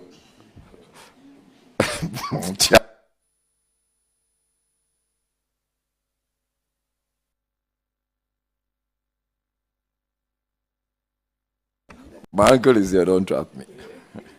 Chair, I just want to find out from my very good friend whether or not the 24-hour policy has anything to do with the Foreign Affairs Ministry. Are you doing anything with 24-hour policy, if you know? And if you know, what are those initiatives or actions or plans that the government of the day, and specifically the Ministry of Foreign Affairs, is embarking on with reference to your 24-hour policy? Thank you, Mr. Chairman. I'm not privy to any policy at the Foreign Affairs in regards to 24-hour policy, employment policy, but for what I know is that the Foreign Affairs is always, it's almost the pivotal sector for the country. So we have also a mandate to try to attract and work with investors who are coming in. And it should be in line with the government's policies. So, as I said earlier, if I'm looking to collaborate with Minister Ablakwa to see how we can get some project into the country, that will foster 24-hour economy. I think it should be in line, you know, because then the industries, factories, even other businesses that will come in will be able to be part of this 24-hour economy, because then we will have maybe 2 or 3 shifts of work. So I will not say the Foreign Affairs is alienated from the 24-hour. We are all in this together. Thank you. Chairman, that's my final question. So you are, yes, but this is a follow-up. So you are not in a position to confirm or otherwise whether the ministry was consulted in the broader consideration of the 24-hour policy design. Thank you, Chairman. I think answer to that is at this point in time, I'm not. I will learn as we get to the sector. If you give me the nod, and I get the, as you the leader indicated earlier, we're very good friends, and we can always speak even outside the normal frame of arrangement of talk with the House. I can furnish any information that is available. Thank you. Chair, thank you very much. I want to wish my very good friend very well, and I am praying that he has the support of this committee. He's so much on my heart. He's a very good man. I think the committee is likely to take unanimous decision. Jerry Ahmed, we are taking unanimous decision. Chairman, you don't have my leaders, so and I can't jump. It's just my personal view of my friend. To give the floor to Deputy Ranking, Honorable Patricia Piaget. Thank you very much, Honorable Chair, for this opportunity. And my brother, Honorable Kwesi, I'd like to congratulate you for this. I've been looking at your CV, and I find it very interesting, especially the area where you had to study at John Brown College of Applied Arts and Technology. I was actually wondering, the discipline you undertook in that particular instrumentation and nuclear engineering diploma. Would you mind telling us a little bit of what it entails? Because I'm very much interested in that one. Thank you, Chairman. Yes, if you look back to my resume, the time was sometime in '84 when I graduated in that. As a young man, fast track. When I was at Infantswim, I took to the O levels, both science and arts. So when I went in as a young man, obviously there was that initial cultural shock. My whole intent was to study and get work and earn a living. I never thought I'll be able to integrate into the culture. But once I graduated, you know, sometimes they say, destiny is not what you control. I graduated that program in '84, and then there was just in '83, there was a nuclear accident. Because nuclear accident back in the Soviet Union time, there was nuclear accident in the Chernobyl, which is today's Ukraine. Canada also suffered its own minor nuclear reactor accident in Pickering, which is a suburb of Toronto where I was living. The arrangement was that the nuclear agency had a contract with George Brown College of Applied Arts and Technology where they will recruit the students right after graduation. They take you to their site. You are given facility to live. You paid. And just at '83, this whole dream was shattered. So then our recruitment didn't come on. And the lab, the professor was so kind to me that he offered me, I was a TA at the time, he offered me a lab technician to work along with him to train the incoming students. Through that arrangement, I decided then I'll go back to university, and that's when I entered into social sciences. So this is the journey of my life. Why I didn't work with that instrumentation, that was my focus at the time, to go into nuclear science. So thank you very much. A follow-up, Mr. Chair. Are you aware that currently in Ghana, Ghana is pursuing the opportunity to establish a nuclear energy facility in the country for the use of power and energy? Are you aware of that fact? Yes, Mr. Chairman, thank you. I've heard about the talk or discussion on that subject, but I haven't gone deep into it.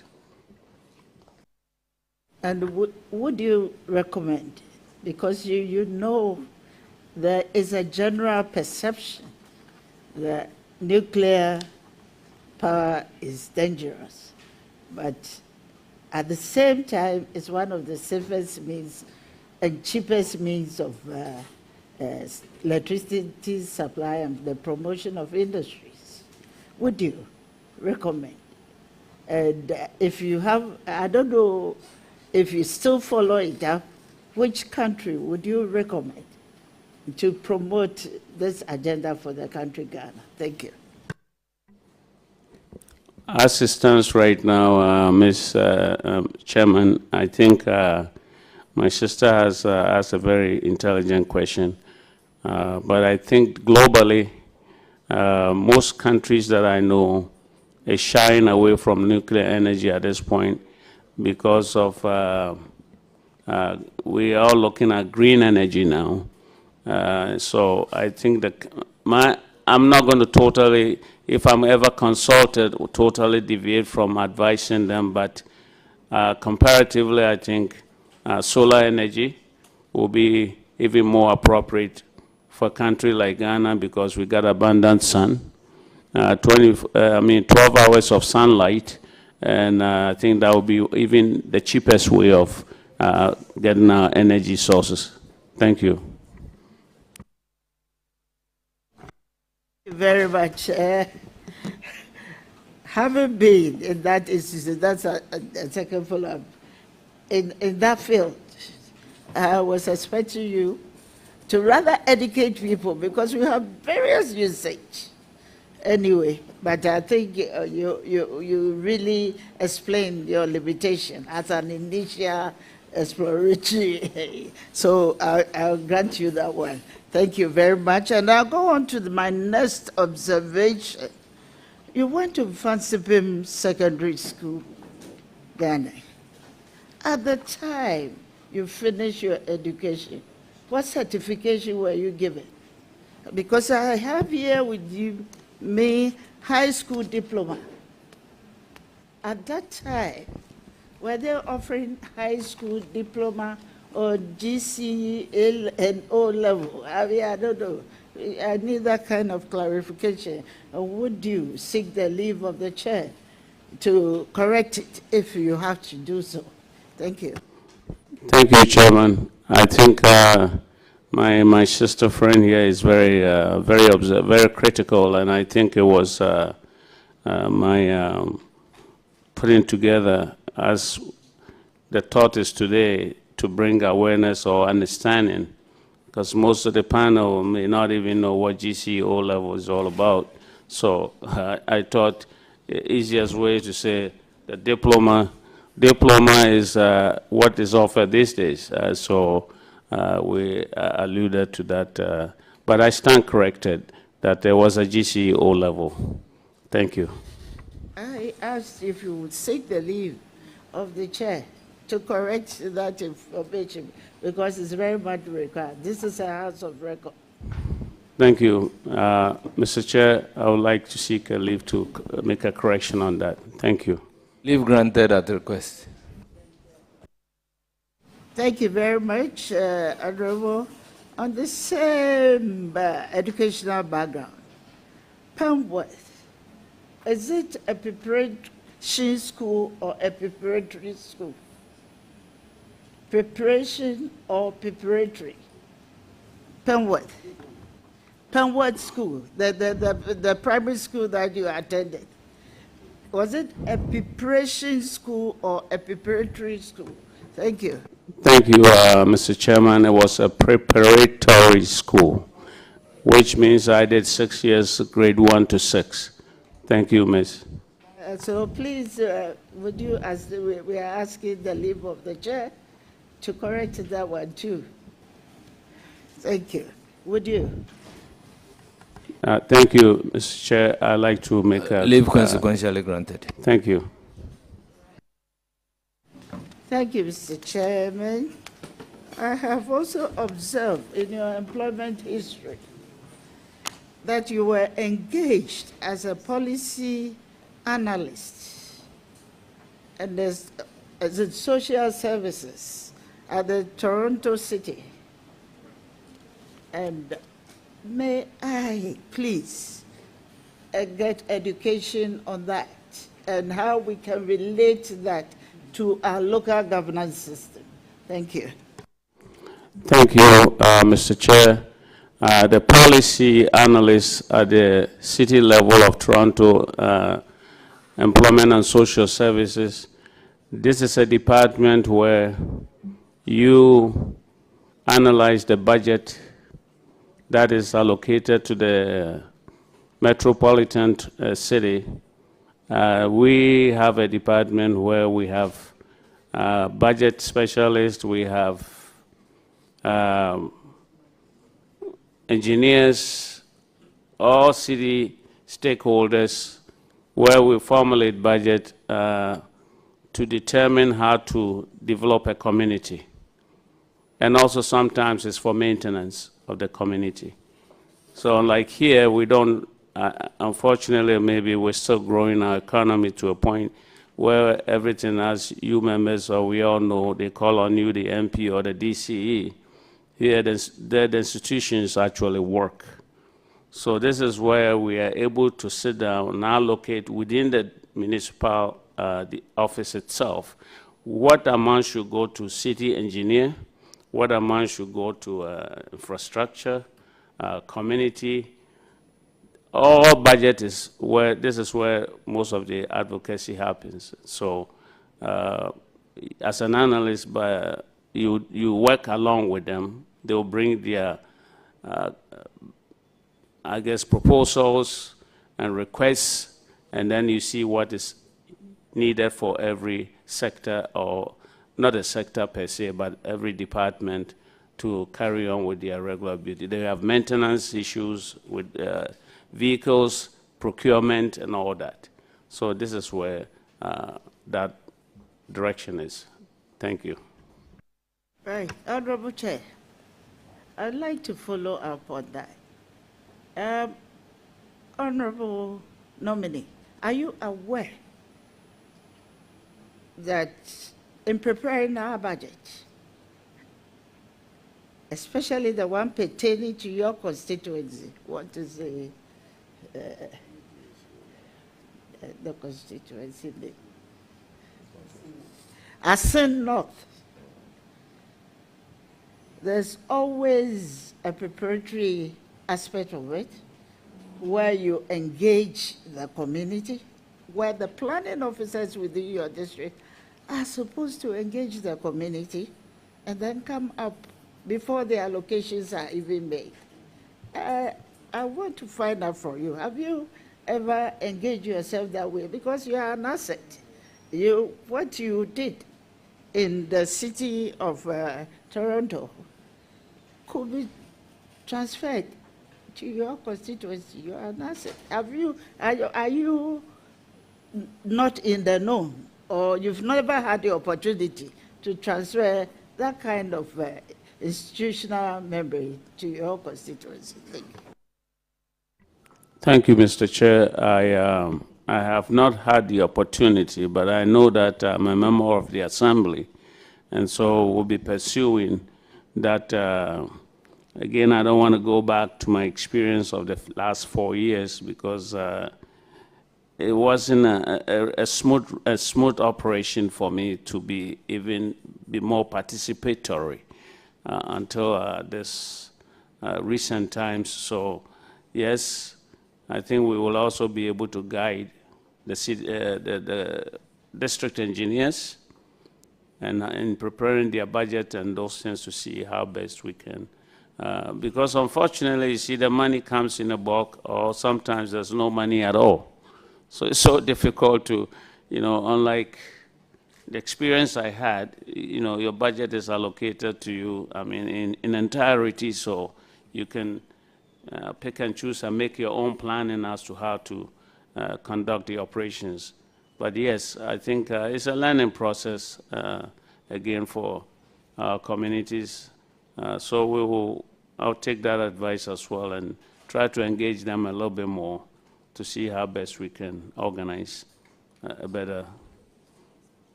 planning for them. Thank you. Thank you very much. Honorable, I'm looking at strengthening diaspora engagement. The Ghanaian diaspora, estimated at over 3 million globally, contributes significantly, according to the Bank of Ghana figures. Even in 2023, they contributed to about 4.3 billion by way of remittances. However, there's such limited consular challenges and barriers to diaspora investment, and this persists continuously. Going to be the deputy for the Foreign Affairs Ministry, how will you enhance diaspora engagement or support your minister to enhance diaspora engagement, improve consular services, and create incentives for diaspora investments in sectors like agriculture and technology? Thank you. Thank you, Chair. I think the sector, as I spoke, had a meeting with the sector directors, as well as a briefing I had from Minister Blackwell. I think there's a path already where they have created under his own watch what they call delivery section or bureau, you may want to call it, that is going to be more working directly with the embassies to improve what my sister, Honorable Leader, just said, that I think it's been brought to the attention similarly what you just described. So this is more or less a personal, they are accountable to the minister per se. This new bureau, which is the delivery bureau, is accountable to them. They are going to measure the performances of some of this as an oversight to make sure they address the issues and concerns of the aspirants who are seeking help in those embassies and consular generals. Thank you. Nominee, my next question is, are you aware that Ghana maintains a non-aligned foreign policy? If no, then you correct me, but if yes, are you aware? Then I'll come up with my follow-up question. Thank you, Chair. I'm very aware that Ghana is towing the non-aligned movement. Yeah. Thank you very much. Therefore, balancing relationships with the global powers like the United States, China, and the European Union. Recent discussions such as the US-China rivalry over critical minerals in Africa place Ghana in a very delicate position. Given its significant bauxite and lithium deposits, how will you support your minister to ensure Ghana's foreign policy remains independent while maximizing benefit from partnerships with these powers, particularly in securing favorable trade and investment agreements. Thank you. Thank you, Chair. I think, again, my honorable member has asked a very important question. There's a policy that, executive policy that should align with sector's implementation of such. You cannot individually, as a department, decide what you think is very appropriate for you to do. It has to be in line with the manifesto and government's agenda. It's a collaboration of so many executive and sector decisions that has to go into place. Technocrats and all that has to be on board. So, as I said earlier, we are non-aligned, and we should not be seen as leaning to one side more than the other, because circumstances can always change, you know, and then you find yourself boxed into something you can't get out. So my response to your question is that I'll follow keenly the directives of the ministry as collaborated with the executive, and make sure that I give my maximum effort for achieving what will not put our country in jeopardy. This is first and foremost, Ghana comes first. As President Trump would say, America comes first. He should also know that we also have a country, so we also come first. Thank you. Thank you. On climate issues, climate change and environmental diplomacy, it really poses a significant challenge to Ghana, including coastal erosions in areas like Keta and flooding in the north and all that. And it really threatens livelihoods and food security. So it's an issue that we should be looking at carefully. Ghana has committed to the Paris Agreement and seeks international support for climate adaptation. As a deputy, and I know your work is quite broad, what strategies would you support your minister to pursue to position Ghana as a leader in environmental diplomacy, secure climate finance, and ensure that international partnerships address Ghana's specific climate vulnerabilities? Thank you. Thank you, Chairman.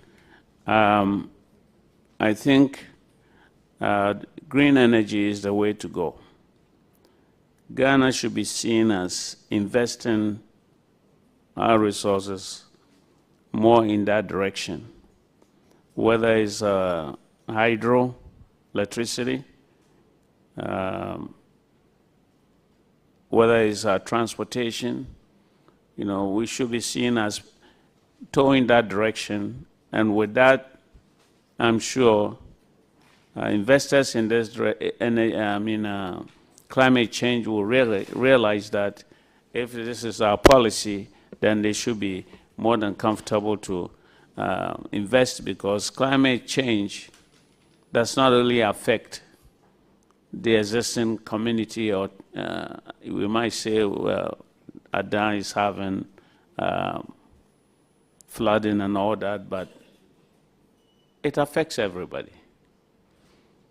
It affects our food chain. It affects diseases, whatever comes, you know, the wind has no limit where to blow. And so we all know when some pandemics or whatever happens here, it happens everywhere. So we have to be seen as working towards that. If you're looking for investor support in certain areas, you have to be seen as doing the same, or at least showing the example. You can't be importing in diesel buses when you say you want to tackle climate change, at some point we may not even be driving diesel Land Cruisers anymore. We should be seen as augmenting and changing our life practices that will reflect climate change for our future generation. And so by that means investors will look at it that we are serious about policy of green energy and will put money. They also know it affects them all the same. Yeah, we have to be mindful that the West or the investors just don't invest simply for the sake of the love for the country. They invest because they're getting something out of it. And I always make example to my community when I go there. So back in the days, all of a sudden you say, oh, Ghana received 1,000 tractors free. There's nothing free. We go out there and we cut tapes and do fanfare. But for the next 50 years, we're buying parts from the country that donated the buses. And we're creating employment for them, while we are here just consuming. So these are some of the things we have to look at. And I bring enough experience and expertise in that direction to support my minister. Thank you. Thank you very much, Honorable. But my last question, and that is, you mentioned that your role in your sector is pivotal in nature. And looking at the span of work that you have to undertake, and most of the time it takes you out of the country. Do you think that having just one deputy minister will help you address the issues that is facing your ministry at this point in time? Thank you. Thank you, Chairman. I think Minority Leader has asked a very important question again, and I can assure her that given the limited amount of ministers the President decided to appoint.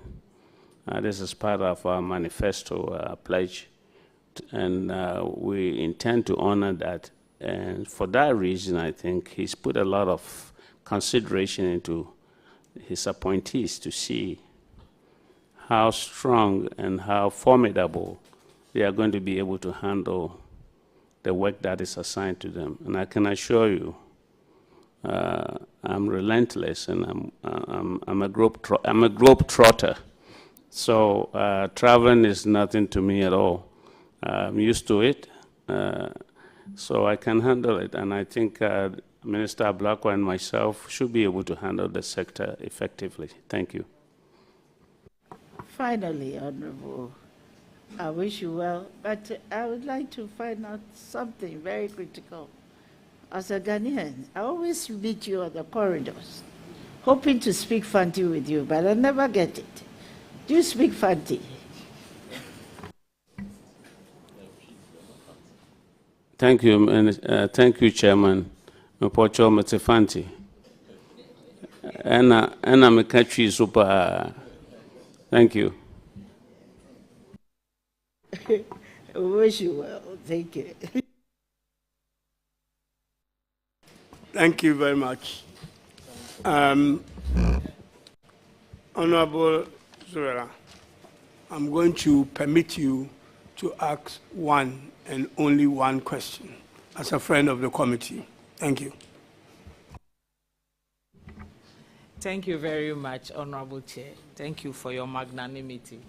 Congratulations once again, my brother. Yapume. Mpocho Boko. Chairman, before I ask my question, I just want us to look at page 2 of the nominee's CV. But I am page 2. In your 1971, Winneba Teachers College, Ghana, General Education. Please, when you speak the Fanti, then you speak English, so that we can, the hands that can capture it. All right, okay. Thank you. Thank you, Mr. Chairman. So, on your CV, nominee, Winneba Teachers College, General Education, Teaching, Diploma, 1971. I happen to have grown up in Winneba, and I want to assume that I grew up on the same campuses where you obtain the general we put in place, or we find solutions to that.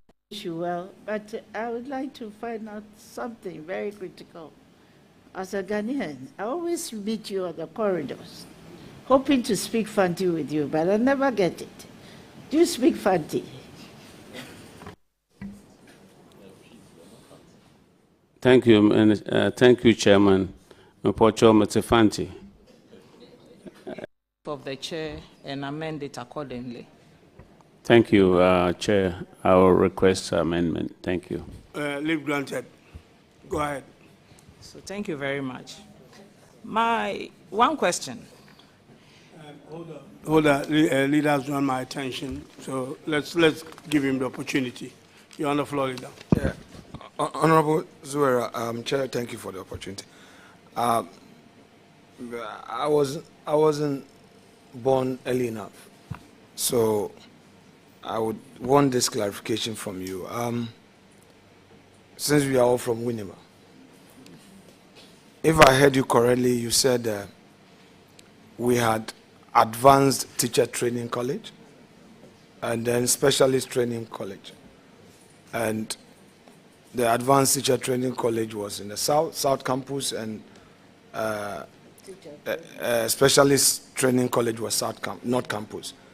Yeah, well, I was born in 78, and I came to meet it, and I attended specialist training college preparatory demonstration school, and after the advanced teacher training college demonstration school. I grew up knowing the two institutions to be separate, distinct in their nomenclature. However, when former president brought all together, we had National Academy of Music, which was also an independent institution, and brought all three, STC, NAM, and ATTC. Then STC became North Campus, ATTC became South Campus. I just wanted clarification from you for the records. Was it that in your time, these two institutions were under one principal? Because when I was growing up, I knew that STC had its own principal, and then ATTC had its own principal, and the North and South campuses came by as a result of the establishment of the University College of Education, Winneba, then. So I just want clarification because you were before me, so that... Thank you very much, Leader. Indeed, I was before you, and I attended the ATTC Demonstration Primary School, which was a completely separate institution. They had the two advanced specialist training colleges. The ATTC provide general teacher training colleges, where the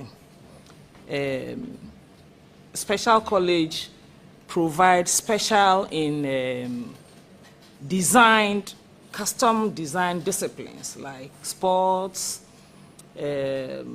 catering, and I mean, that was special. But ATTC provided general training. At the time I was, and then we had, of course, the Music Academy. At the time I was there, Mr. Yanni was the principal of the Advanced Teachers Training College, and STC had its own principal. Indeed, Mr. Yanni's son, Joel, who is the head of the oncology department at Kolebu, was my classmate in Winneba. So they were separate, two separate, and I want to believe that the nominee would have been at ATTC. Yeah, they were separate, as Honorable Leader said. So in other words, then it wasn't known as North and South. Okay, that's what I wanted you to clarify. All right. Oh, no, it wasn't known as North and South. I just used that for the location purposes. Nominee, your request still stands granted. So go ahead. Thank you, Chairman. I have one question, nominee. Ghana's foreign policy currently is standing in the middle of a lot of global and regional difficulties. We can worry about the Russia-Ukraine crisis. We have the challenges in the Sahel. We have the Israel-Gaza difficulties that has really put our foreign policy and diplomacy to test. But when we zero in home at ECOWAS and the current situation of ECOWAS, do you think that ECOWAS currently, as it stands, can stand the test of taking care of the security of our region? And is there anything that you will work with your minister, together with your minister, to do in order to strengthen Ghana's leadership at ECOWAS and to enable ECOWAS work closely with the Sahel countries to see whether there's a possibility of getting back on the democratic track and having a harmonious ECOWAS as we had before? Thank you. Thank you, Chair, and thank you, my dear sister. I think we had earlier spoken about the fact that Ghana's foreign policy is initiated by Pan-Africanism as well as non-aligned. In regards to ECOWAS and the regional tension, you've seen that Ghana has taken the role of, regardless of the Sahel breaking away, Ghana has taken initiative to still maintain dialogue and diplomacy with these regions. Because you see, if you want to solve a problem, you try to make friends. You don't just fight, because you cannot. We are neighbors to these countries. We share cultural values. We share even relationships. Some people are in Ghana who are related to others in Burkina. So we have to be very, very strategic in relationship with them. I've seen the Mahama administration, President Mahama administration, already demonstrating some kind of regional or at least bilateral relations with these countries. You can't cut them off totally. And so with that ongoing diplomacy, in my capacity as a deputy, I will tour along with the executive direction, as well as the Minister Blackwa's onward look, and we work together to make sure that I've always said I'm a Pan-Africanist, and I wish, I personally even wish someday to come we would not have any boundaries in our countries, and try to abolish this colonial mentality about being different people from different planets. We are here together and we have a common goal. The West don't see an African as Ghanaian or as Cote d'Ivoire or Burkina. They see you as black. They call you African. But we are inside Africa dividing ourselves. So this is a problem. This is some of the principles and values I have that I'm going to support my minister together. And I also know that he's also a strong advocate for Pan-Africanists. And we're going to work together and try to reach out with, and Mr. President is also a very open-minded person that we can always engage.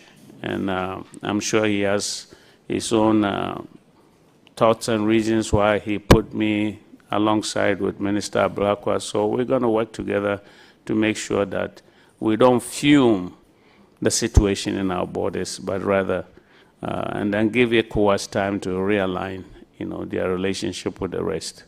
Thank you. Thank you, Chairman. Congratulations. Wishing you all the best. Thank you. Thank you very much. Honorable Shaibu, you have the floor now.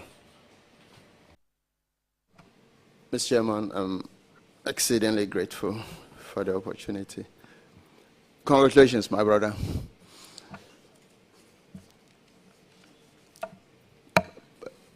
Public service has always been one of the unattractive places to work.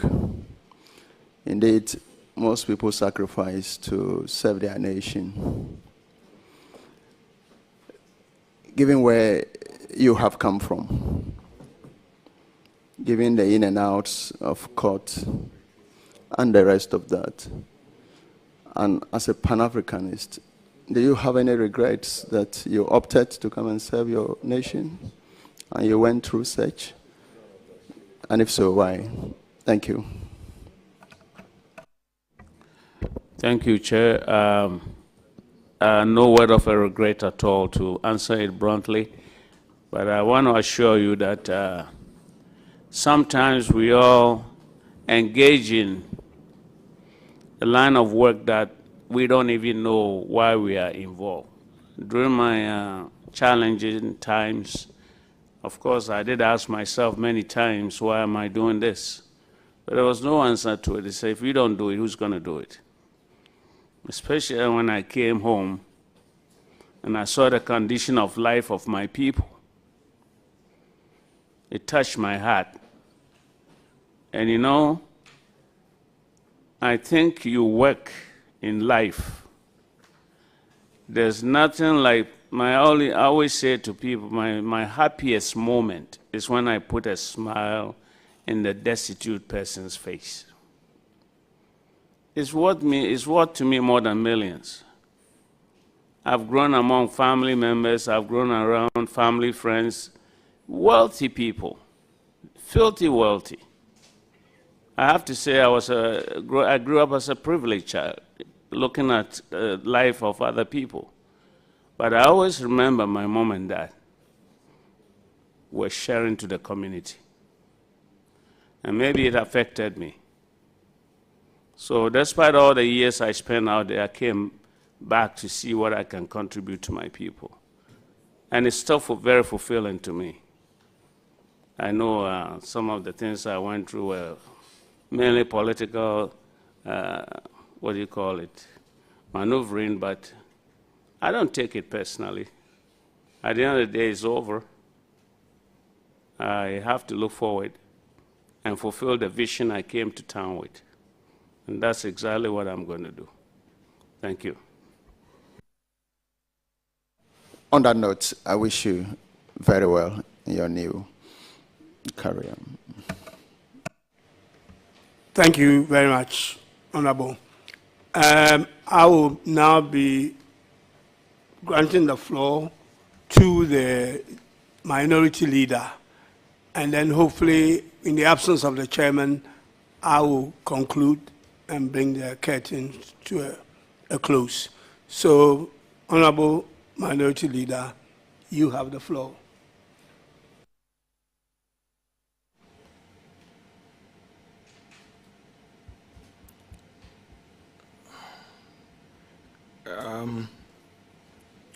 Honorable colleague,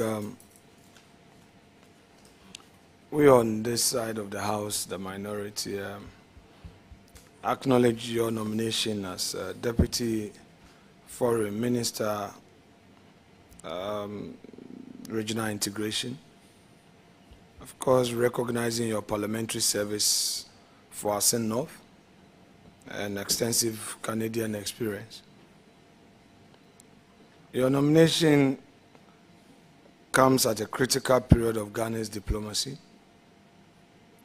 It's marked by the recent Washington story, which came to the floor of the House. The need to realign complex geopolitical issues, climate change, evolving economic partnerships. Without doubt, as a deputy minister, should you go through the nod, should you get a nod, you will serve under a minister who operates under presidential direction. Your role demands supporting ministerial leadership in implementing Ghana's foreign policy whilst bringing international perspective to diplomacy and its challenges. However, I note from your CV that your background is in social services rather than diplomacy. And this may raise issues of preparation for international relations, and it's also in all of its sophistications. My focus this afternoon will be to assess your readiness to support your minister in advancing Ghana's interests while addressing the systemic diplomatic challenges that we face. In proceeding, I mean no disrespect to you when it comes to questions I'm going to ask you. I would want you to relax, be easy. You and I know that we share esprit de corps. And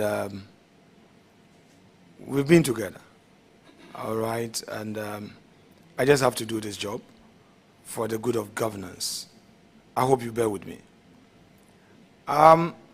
First, I've gone through your CV, and you have mentioned Professor Azar Kweku and Mr. Tachu Chikata as your referees. How long have you known each of them?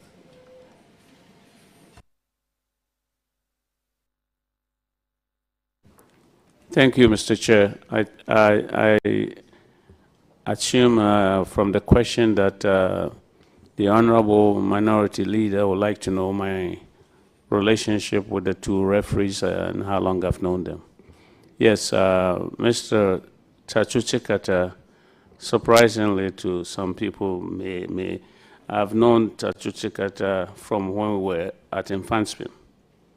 When I went to Form 1 secondary school at Infantsville, he was in lower 6.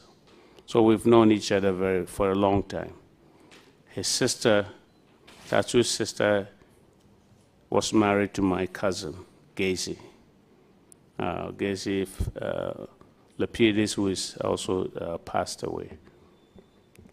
And then Professor Kweku Azar, I've also known him over 10 years. We've been working hand in hand in regards to the Dual Citizenship Amendment Bill, that we seek counsel and communication from one another. Thank you. Honorable Nominee, in every question I will ask, I would, as much as possible, be very specific. In order not for us to spend long hours, try and be specific and bring clarity through brevity. I think that will help.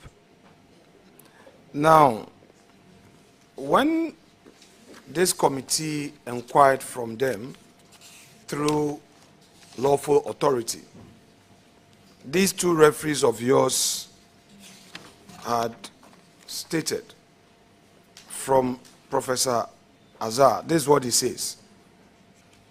Professor Kweku Asare, subject character referee, is a 65-year-old and accounting professor who is lecturing at the University of Florida, USA. He confirmed he has known subject since 2020 and described him as calm, dedicated, and ambitious. Mr. Tachu Chikata, subject second character referee, is a 74-year-old and a senior lawyer at Fuga and Company, Ridge, Accra. He confirmed he has known the subject since 2020 as his lawyer and described him as dedicated, humble, and hardworking. So I just want you to briefly clarify from what they are saying and what you've just said. Thank you, Chair. I think responses from the referees. Do you think they were responding in context? Do you think they were responding in context? I suggest so. Very well. Let's make progress then. How old are you? 72.